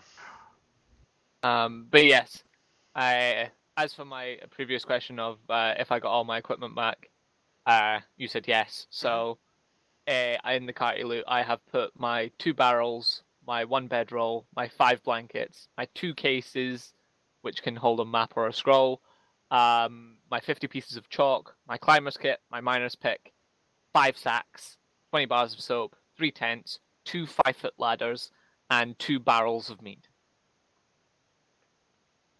He's well equipped. The carty loot. Very good indeed. 2 large barrels of meat. Good man. Oh yeah, that's something else that I'll make sure I sort out with you, Malex, and still seems to be handling the stabling of the cart and the horse as well. Yeah, that can obviously come out of the party loot as well. I've got at the moment the cart loot is pay. Okay, you've woke up this day, the first week of the scythe. You've Orkon's started paying for his room. You started retaining Amis. I know exactly how much everything's paid for. Currently, the cart has got another 3 nights left on it. How much did you pay Amis? They went for the 8 hours. Yep. They went for the 8 hours. And they've already made more than that back. Because he was happy to buy the spellbook, the blank spellbook, for the flat rate of 50 gold. And although the Necromancer spellbook obviously had a load of spells in it, so it was quite valuable, he asked it as a kind of a doing the right thing, he would pay as though it was a blank book so he could destroy it. And the party agreed that was unacceptable, so you can another 50 for that. And he went and destroyed it, because as far as he's concerned, it's not in the party was kind of like, well, we could either get 50 gold or Adrik will get it. It's not, the book isn't 50 evil. Gold or I'll destroy it. Yeah, exactly. The book's not evil, but ultimately it's only got one purpose. Mm-hmm. It's only got one purpose, and that's necromancy, which is not automatically evil, but there's lots of little comments in margins, and there's other kind of things going on in that book, which is kind of like, you know what? Yeah, a bad person made this for bad purposes. Use this to raise the dead. This is the best way to get zombies out of this spell.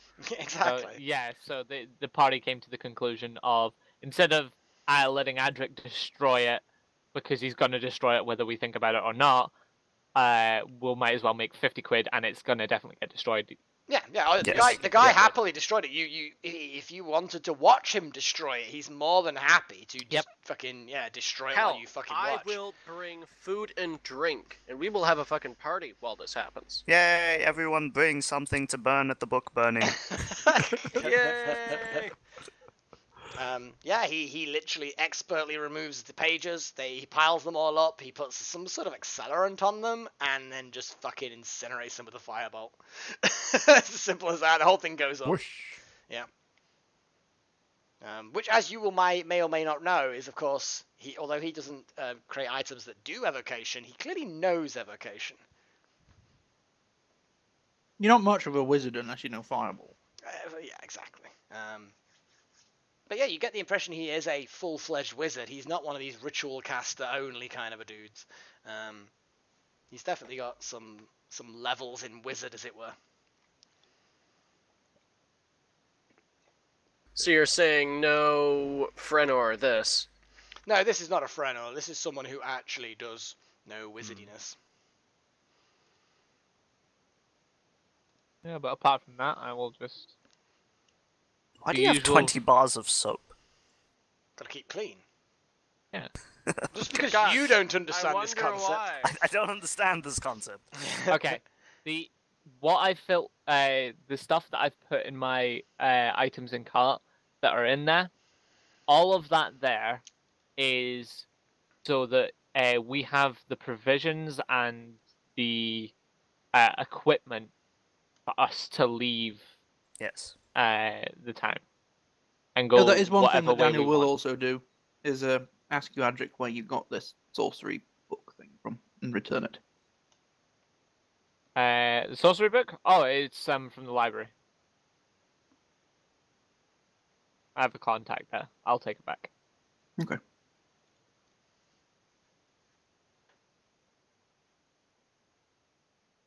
But yeah, and I will take the sorcery book back at some point as well.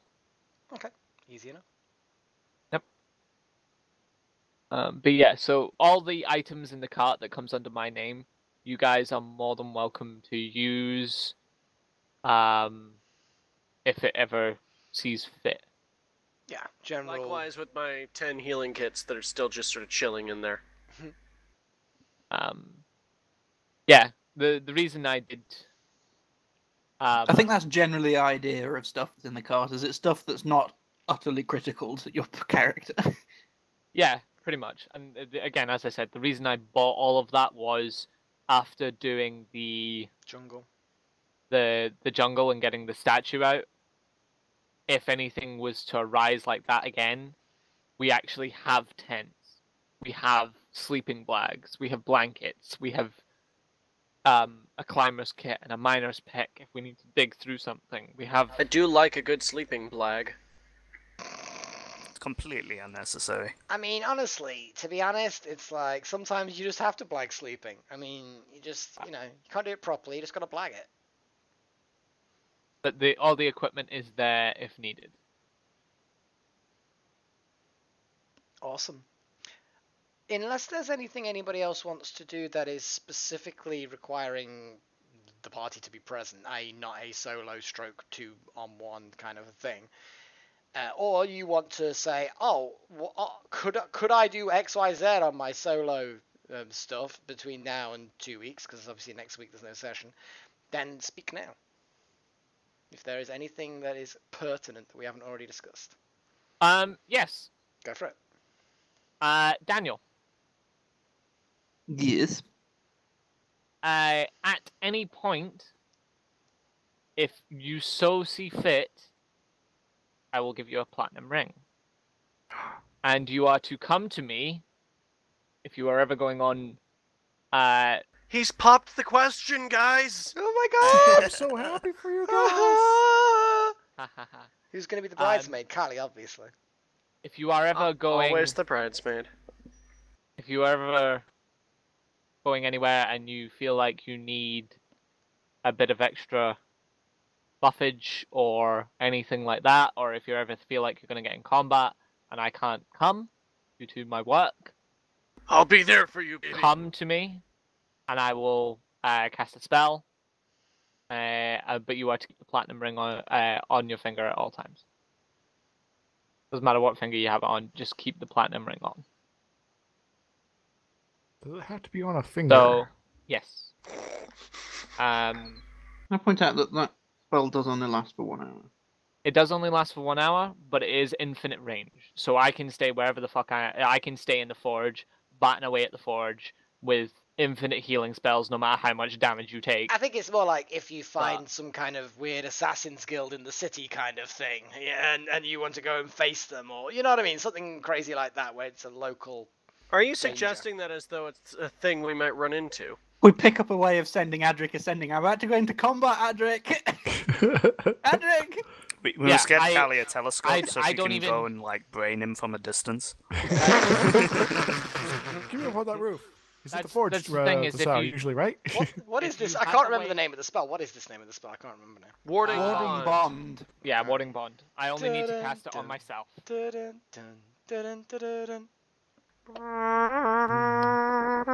think Adrik is right. I think you do only have to cast it on one of the 2 rings. No, the ward's a willing creature that you touch. It creates a mystic connection between you. Warding Bond requires you to touch the other creature. Okay. Like a fighter. Hey! Yeah. So if you ever know that you're going to get into a combat or anything like that, Adrik will have Warding Bond prepared every day. And then you go bugger off and get yourself killed. With infinite spells. Fucking infinite healing spells. Because I'm a fucking cleric and I know all the healing spells. So it's just Adrik standing battering on some plate armor, and Arvid's like, "You're bleeding." Oh yeah. You're bleeding. You're bleeding. Oh, I'm bleeding on it again. Oh, for fuck's sake. And I will. Okay. Also, stuck in this time. While the target is within 60 feet of you, it gains +1 AC saving throws and has sword damage. It's not infinite. It's 60 feet. The spell ends if you drop to 0 hit points, or you and the target become separated by more than 60 feet. Alright, never mind. But, that's fine. I won't. I'll still give him the band, but I will then touch him up in the middle of a fight. That's fine. Actually, he was gonna do that anyways. Let's be real here. Yeah. Let me just make sure that I know why Adrik wants to make you your full plate. You know, Daniel. He wants to make it so that one part of it can be very easily opened, so that he can get copper feel. If he wanted to copper feel, then I mean, why doesn't he just go into his change pocket? Nobody? God damn it, man. Don't get it. Copper feel? Don't get it. Copper. Don't get it. Change. Don't Money. get it. Is there David in there? I don't get it. Okay. Yeah, Mel. Moving on. There's a selection of a few spells that don't require range, like enhanceability and. Yes. There's plenty of options. Yeah, I'm not suggesting that. Yeah, exactly. Aid is fucking amazing anyway. Yeah. If they ever go anywhere, I will aid the entire party. I will burn 2 spell slots on to aid the whole party, and I will cast it at a higher level as well. Isn't that concentration?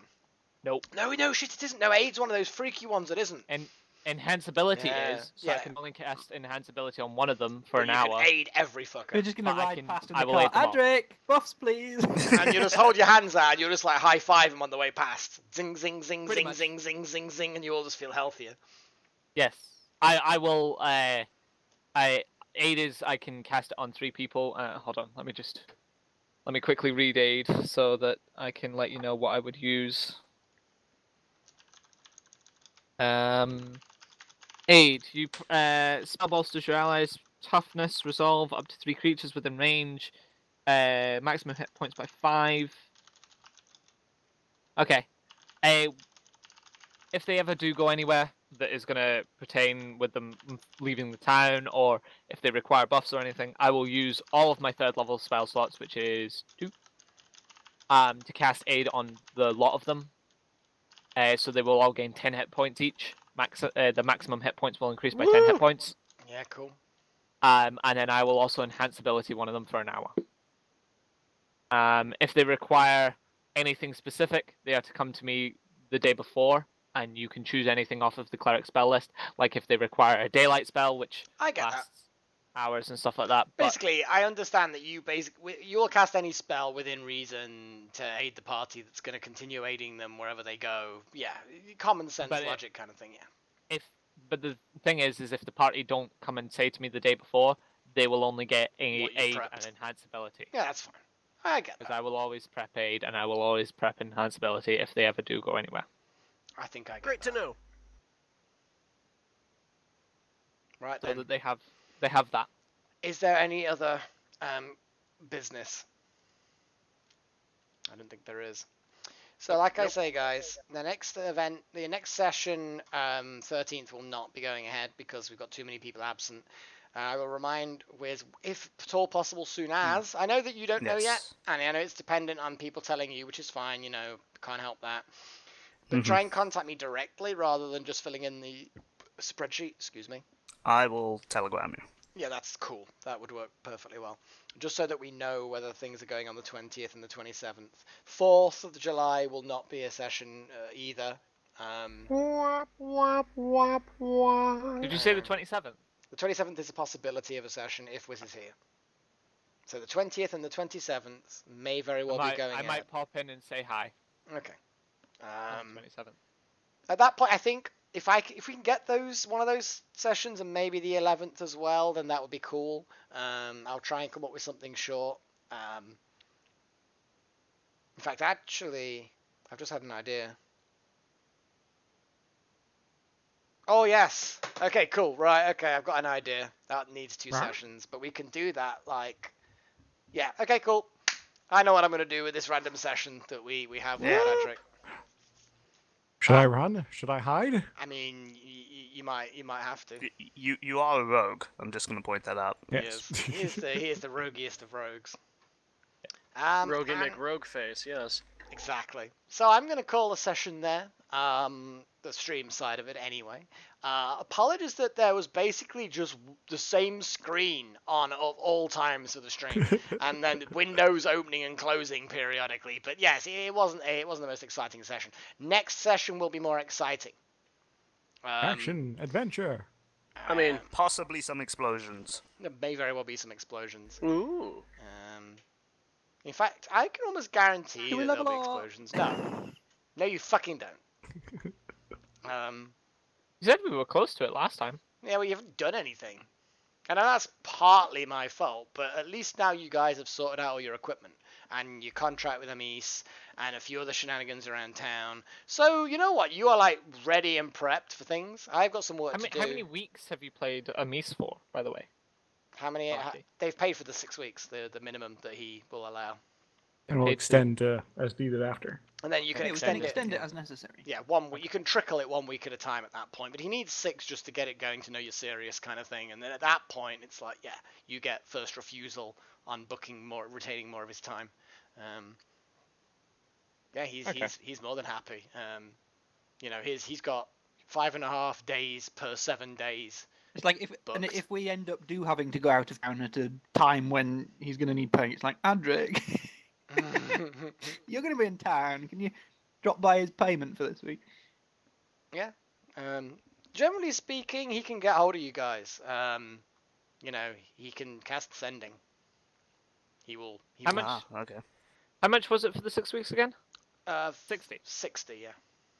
Okay, make it 12 weeks. I'll pay 60 right now. Sure.